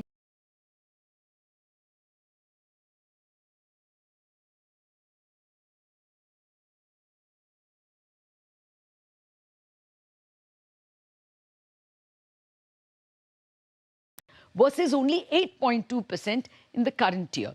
But let me warn you, post the economic survey, it looks the government may even assume nominal GDP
and gross, that is including repayments, 16.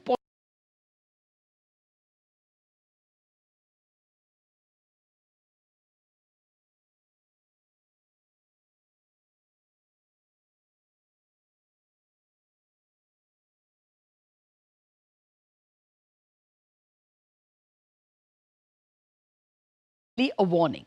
While much hinges on what nominal GDP growth is assumed, 10% or 10.5%, this number itself may change drastically on February 28 when the new GDP series based on FY23 is announced. Okay, the bond market will keep that in mind while reacting to the borrowing number. Also, the economic survey proposes support for what it calls vulnerable and feasible, or what it calls indispensable categories, like APIs, power electronics, industrial chemicals, telecom equipment, magnets, battery cells and cathodes, solar wafers and cells.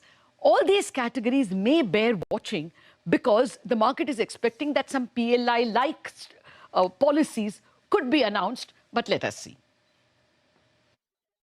Markets are keeping their expectations low. After a volatile few weeks, investors aren't looking for big bang reforms. They're looking for stability. It's a classic defensive stance, setting the stage where even a little good news could trigger a relief rally. First on the agenda is the Atmanirbhar engine. The global backdrop is one of resource and capacity nationalism. Markets expect the government to double down on supporting local manufacturing, likely by expanding PLI schemes to more sectors. But it's not just about incentives. To truly make in India competitive globally, keep an eye out for customs duty cuts on raw materials and intermediate goods. The goal is simple enough: lower the cost of production and give local factories a fighting chance against global imports. If there's one sector everyone is betting on, it's defense. Clearly, we are looking at a strong capital expenditure spending growth in the defense space of 20%, some say even 25%. This isn't just about the border playbook. It's also about turning India into a global defense export hub. Beyond defense, we are seeing a pivot towards three high-growth areas. A, commercial shipping, boosting our maritime blue economy. B, aviation, commercial aviation, and nuclear energy, specifically a push for SMRs or small modular reactors. The FM is also expected to focus on select policy objectives to support the common man. Think bigger allocations for affordable housing and an expansion of the health insurance coverage. Well, let's now talk about the elephant in the room, taxes. While no one is seriously expecting changes to the STT and capital gains taxation regime, it is something which is likely to elicit a big reaction if something does happen. On the corporate side, watch out for changes to buyback and dividend taxation. Finally, let's look at the hard data in terms of what markets do, and this is something I've picked up from Zerodha. If you're feeling nervous, the numbers say you are right to be. Going into the budget, January returns have been negative in all 7 budgets, that is from 2019 to 2025. What about post-budget returns? The median return for the month after the budget, that is the month of February, is a sobering -2%. The day of the budget itself has been a roller coaster with an intraday range typically between 0.8 and an eye-popping 4.9%. One thing is almost certain though. The India Wix, our fear gauge, almost always closes lower once the FM finishes her speech. The uncertainty ends even if the budget math is tough. So low expectations, high volatility, but a history of clearing the air. Budget 2026 comes at a very critical juncture. For market enthusiasts, the key question is, can it help India reverse its recent underperformance? And can it bring the foreign investors back? Well, since the last budget, the FIs have pulled out close to around $14 billion.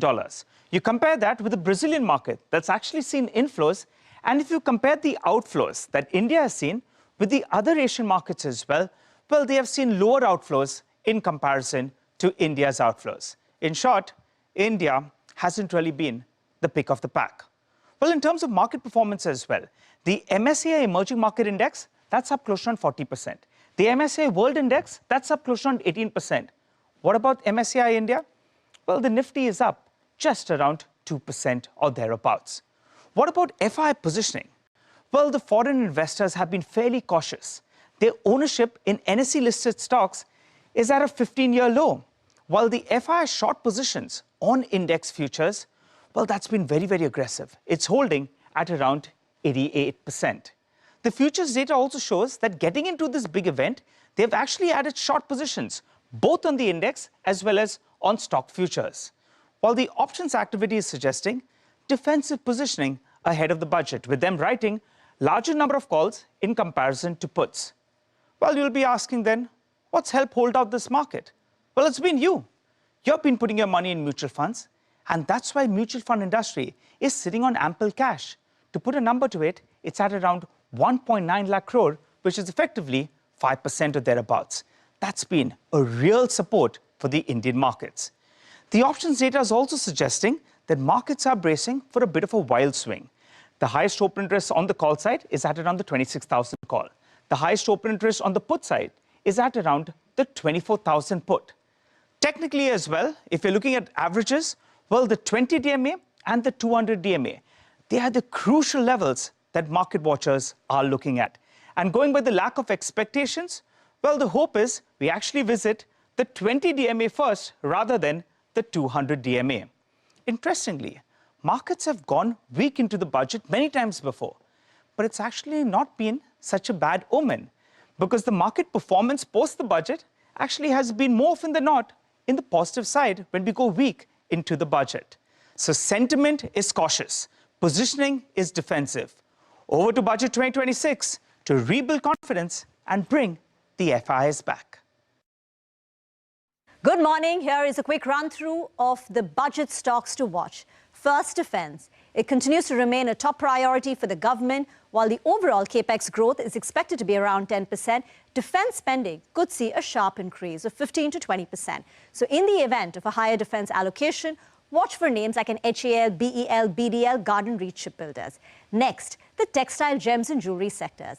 They've been impacted by global trade tariffs and slowing export demand. So will the government look to announce supportive measures in the form of interest subvention, credit guarantees, or targeted incentives to protect employment? If yes, Gokuldas Exports, Wellspun Living should be tracked. Next, divestment. Divestment-related stocks should also be on your radar.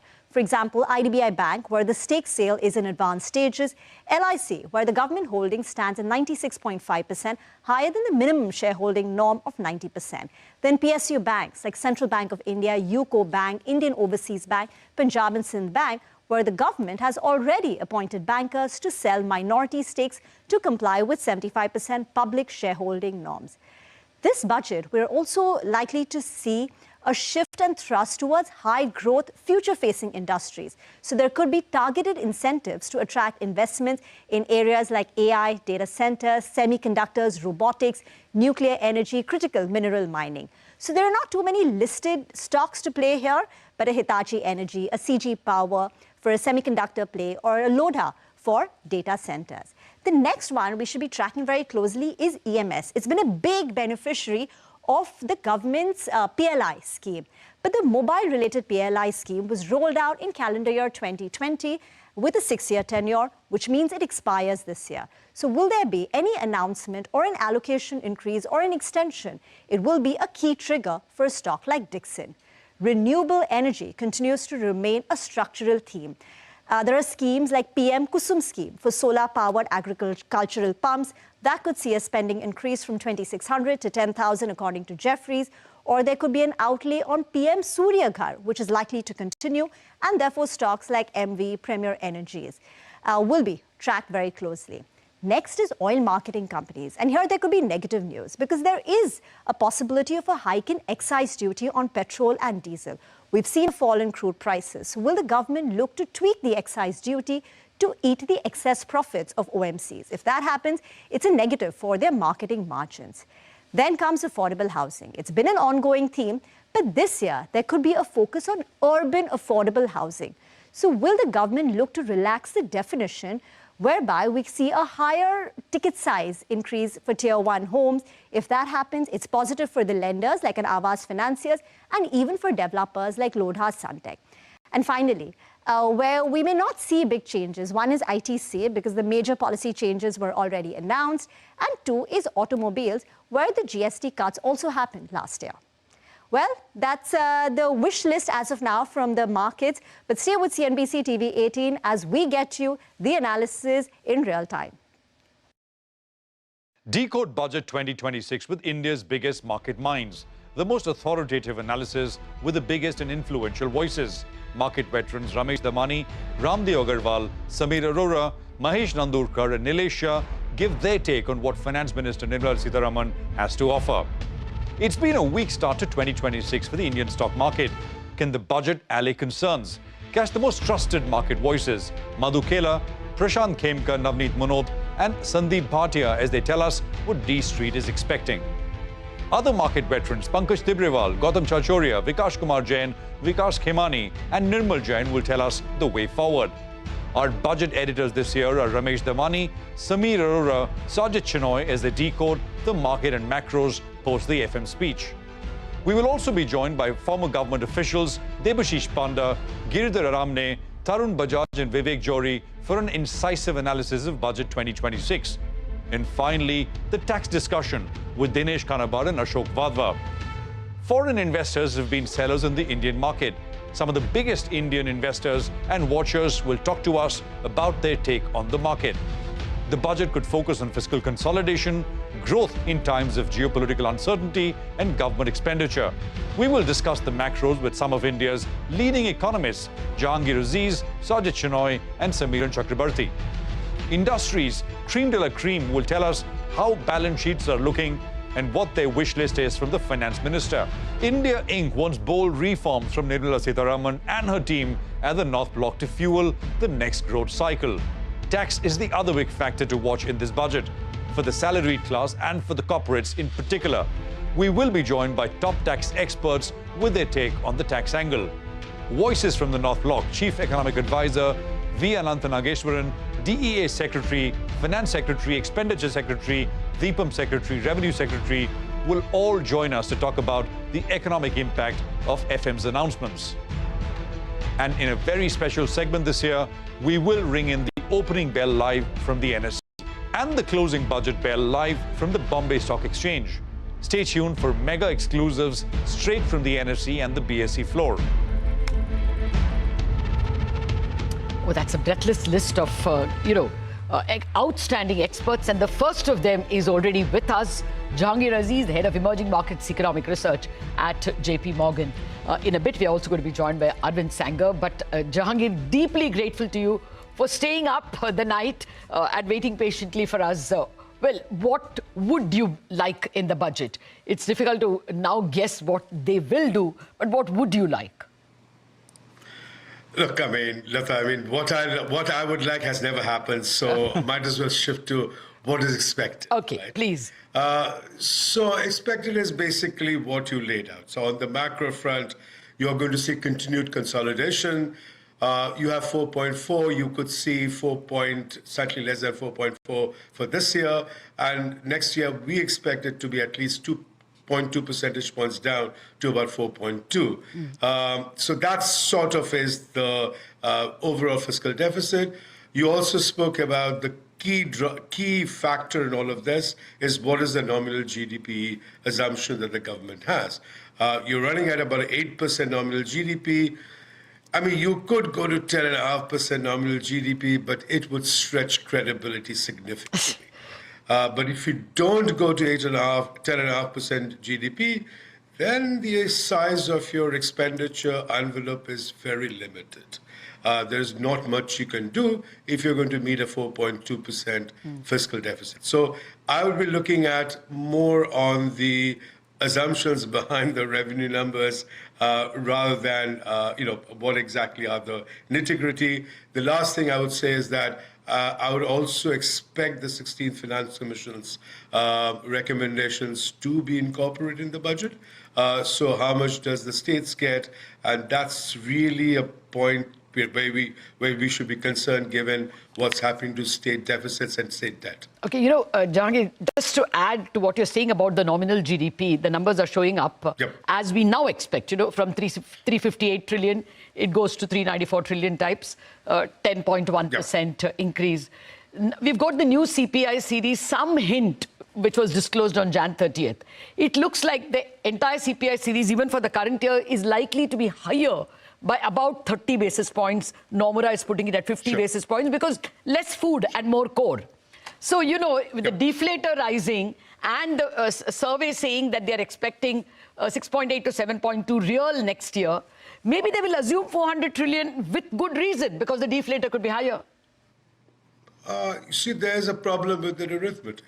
The problem with the arithmetic is that if you look at the deflator, less than 30% is CPI and more than 70% is WPI. That's right.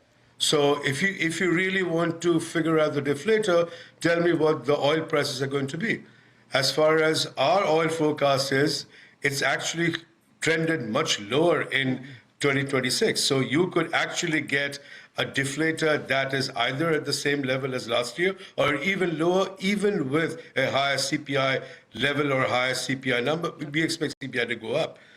So I think much depends on, not CPI. I mean, it's WPI. I mean, we've gone through this discussion many, many times. Fair point. Jahangir, hi, morning. One more budget. And always good to see you. And we're working on a Sunday with no international markets, Jahangir. And a lot of our viewers have markets on their mind. I mean, budget, of course, we'll see what happens, right? That silver, gold. Is that a good thing or a bad thing? It's a good thing. International No, actually, it's a bad thing because I'll tell you, if international markets were trading, I think, I mean, you would have seen some recovery in precious metals, etc. But I mean, so at least on that side, you're going to be trading in a bit of a vacuum. But just, I mean, is the US market itself starting to look a little toppish, heavy-ish? I mean, Warsh's nomination as the Fed chief and things like that. I mean, what do you make of it? Briefly, I know it's a lot of things in there, but your sense? Look, I mean, for a longest period of time, people had been focusing on the Max 7, not only being the driver, but being, overvalued. We have seen that overvaluation continue for almost 24 months. Every passing day, the overvaluation comes and goes. So I think that, you can have concerns about the U.S. market. There are clearly concerns about the non-Max 7 or the non-AI related stocks. They haven't done well. They've basically moved sideways. And that is the one that is driven almost exclusively by cyclicals and by interest rate. I don't really think that the AI-related stocks are that influenced by whether Kevin Walsh is the Fed chair or someone else. The non-AI stocks will be affected if, Kevin Chair turns out to be more hawkish than what the market thinks. You think he will be hawkish? You think he will get to reduce the size of the Fed balance sheet? That's the big fear. You think he'll get to do it even if he wants to? Look, I mean, we don't know. He has talked about that, but he's also been much more hawkish on monetary policy, but then he's shifted his tune to become, much more dovish in recent months. So we really don't know. I mean, the nomination still has to go through, right? I mean, so we have to wait for that. Hi, Jahangir. Good morning. Good to see you, Vin. Thanks a lot for staying up for us. But what about gold as an asset class? Because if I compare the gold market capitalization globally, it's much higher as a proportion of the bond market capitalization, if I put a number to it. And gold has been in a very, very big bull run. And sometimes periodically we do see some kind of pullbacks. But given that the dollar has been weak and there has been a shift to gold, do you expect gold to continue to remain an asset class that actually outperforms from here? Right. I mean, so if you go back to when gold had been starting to rise for a long period of time, and that was driven by all sorts of geopolitical concerns, starting from the Ukraine war, et cetera, et cetera, et cetera.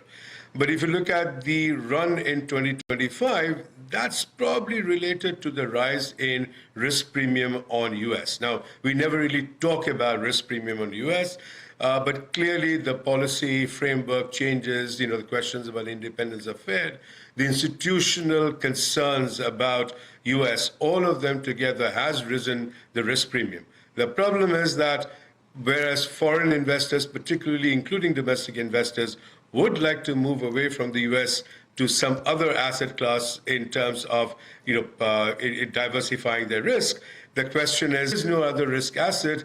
You have to choose the only risk asset that you have, which is gold, that has the relative size. So I think most of the gold increase is a sign that there is a risk premium in the US economy, particularly in the policy making and institutional side. And of course, there are geopolitical risks. And as long as those continue, I really don't think, I know, we saw that 11-12% drop last week. But, we really don't see gold actually not remaining the only instrument of hedging in these circumstances. Okay, Jahangir, if you don't mind, please stay on. We are also joined by Arvind Sanger, Managing Partner at Geosphere Capital Management. Good evening to you, Arvind.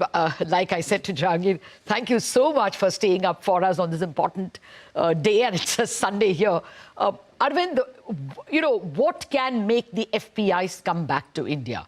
Is it just earnings growth and AI stocks, or is it something the budget can do? Well, look, the budget has become way less important than it used to be. I mean, we got the excise duty increase on cigarettes a few weeks ago. We've got GST reform a few months ago. So I think the thing that we have to think about is more supply side support to the economy.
70 and all, which I'm not taking into this reckoning. There would be moderation of rates.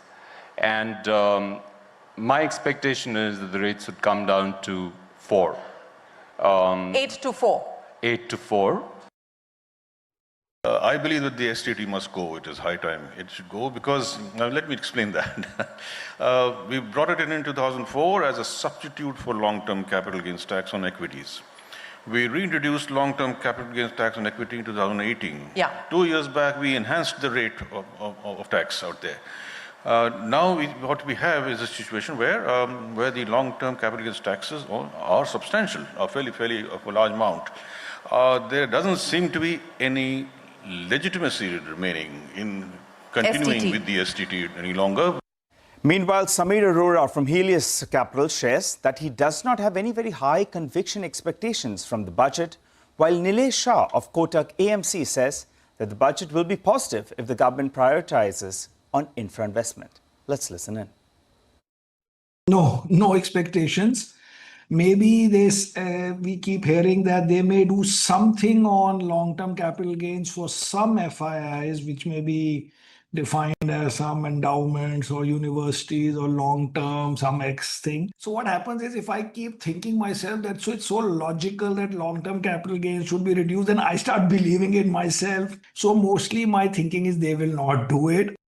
It's for everybody. Don't do it only for FIs. Just reduce for everybody to 7.5 or ideally to 0. And you change STT a little bit because on the other hand, separately, we keep saying, although we own all these exchange stocks, that, the volumes are too high, speculation is too high. Just if you so want, or let it be for 5-7 years and then decide after that. Do the trinity of impossible. Please continue to spend money on infrastructure because private investment is subdued. To fund that infrastructure spending and to maintain the fiscal deficit commitment which you have given, please raise money through non-tax revenue. It could be asset monetization, it could be strategic divestment, or it could be out-of-box idea like a gold disclosure, gold monetization scheme, which gives money to the government and brings gold, silver lying in the tijori into the bazaar. All right, now you know what the street is expecting, what the policy makers are expecting, and at the same time, what the experts are expecting as well. Take a short break, come back on the other side. We'll get you what the market is expecting and what the market setup is on the other side of this budget breakfast.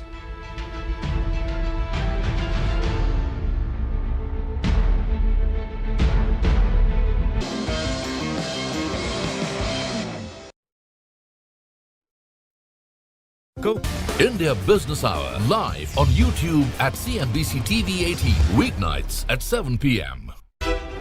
How about listening to global market maestros before crafting your investment strategy? How about getting deep insights into their businesses from top Indian honchos before putting your money on the line? How about making every trading day profitable with strategies from the market masters, macro pundits and chart wizards? Only one show gives you a head start to your trading day. Get ready to profit. Get ready for business with Bajar at these times on CNBC TV 18 and CNBCTV18.com.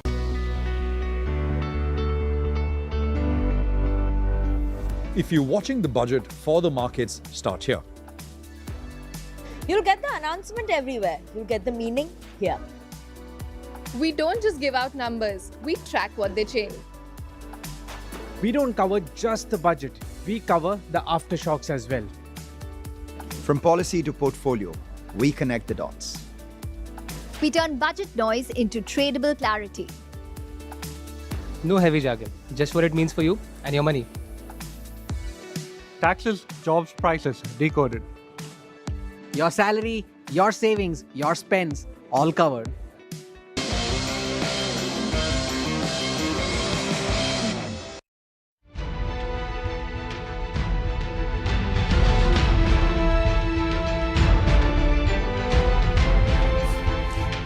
Welcome back. You're tuned in to Budget Breakfast here on CNBC TV 18. Well, as promised, let's get straight to trade setup. Well, Mangalam, the market mood has been a little bit subdued. let's get straight to the action. Let's get straight to the action. It's one of those days, where it hasn't been spoken about the budget so much this time around. And that's because the mood of the street is like that. If you look at it, the Nifty, yes, for all practical purposes, did hit a record high in January. But from there itself, it's down about 4%. The Nifty Bank, which has been doing well, is down just about 1.5%.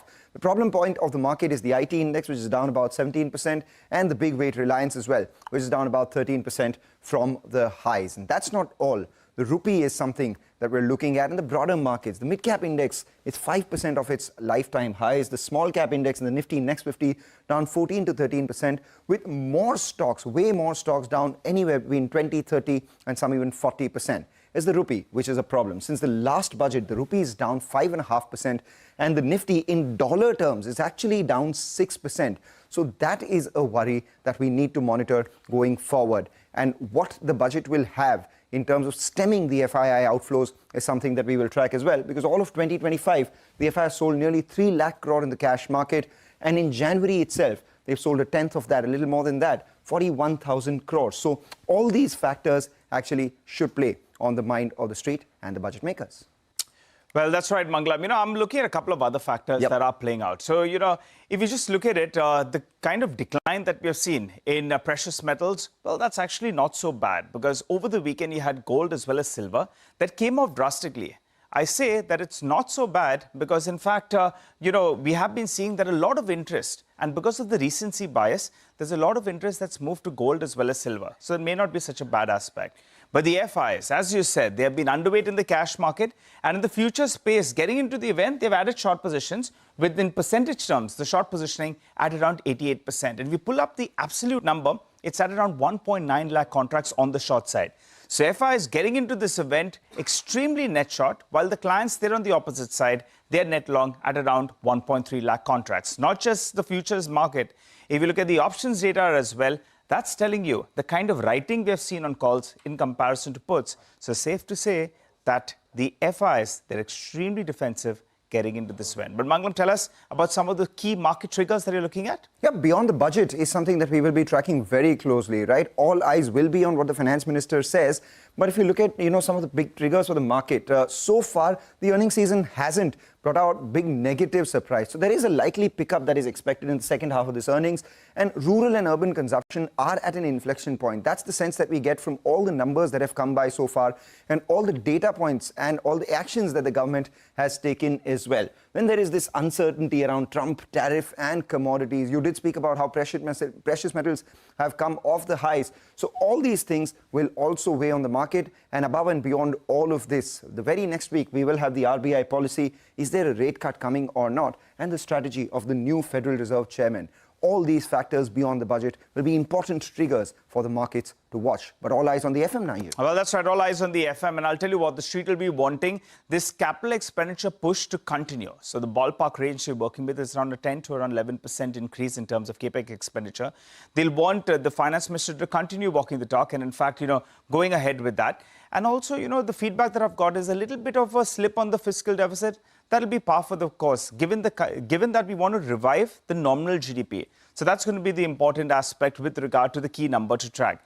Otherwise, something for the stock markets. Remember, Mangalam, as you said, they've been selling in the cash market, the FIs. They're net short in index futures as well. And India has underperformed in comparison to the globe. So something in there, some tinkering of LTCG, STCG, maybe STT, put in something out there that revives sentiment both on ground as well as for market enthusiasts. But let's get to the levels to track that, Mangalam. Indeed, Nigel.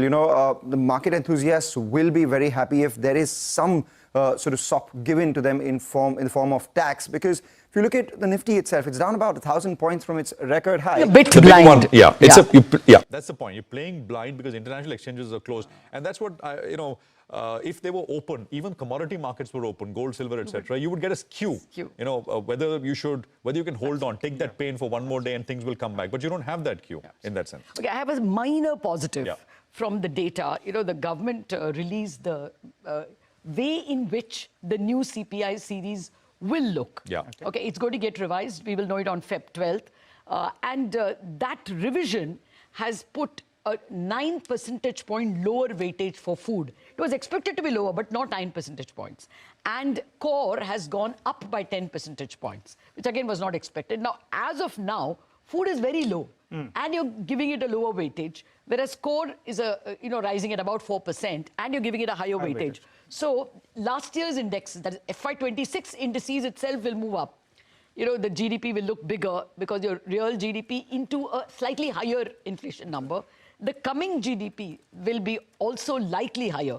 All that will not be in the budget today because the revisions are going to be announced on Feb 12th inflation and Feb 28 GDP. But the point is, they may have a slightly bigger pie to play with. Instead of, like I was telling Jahangir, instead of 394 trillion rupees overall nominal GDP, you may have 400 trillion rupees. So 4.2% of 400 trillion is a little more, 25,000 crores, 30,000 crores more. Maybe that will give them more leeway. So even if they assume, a slightly higher tax growth, the market may forgive it. The bond markets may not react too badly, saying these are all unrealistic assumptions, because the base itself may change on Feb 20. I just want to put that on the table. The bond markets are not there to react, but they may not react all that badly. Okay, all right. Thanks a lot for that, Lata. Well, let's welcome our next guest. We have Niraj Seth, founder and CIO at 3R Investment Management, who joins in on the show. Hi, Niraj. Good morning. Thanks a lot for joining in.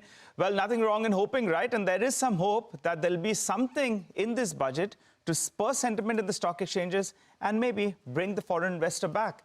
How are you feeling in terms of expectations? Because India clearly has lacked with regard to those FI flows.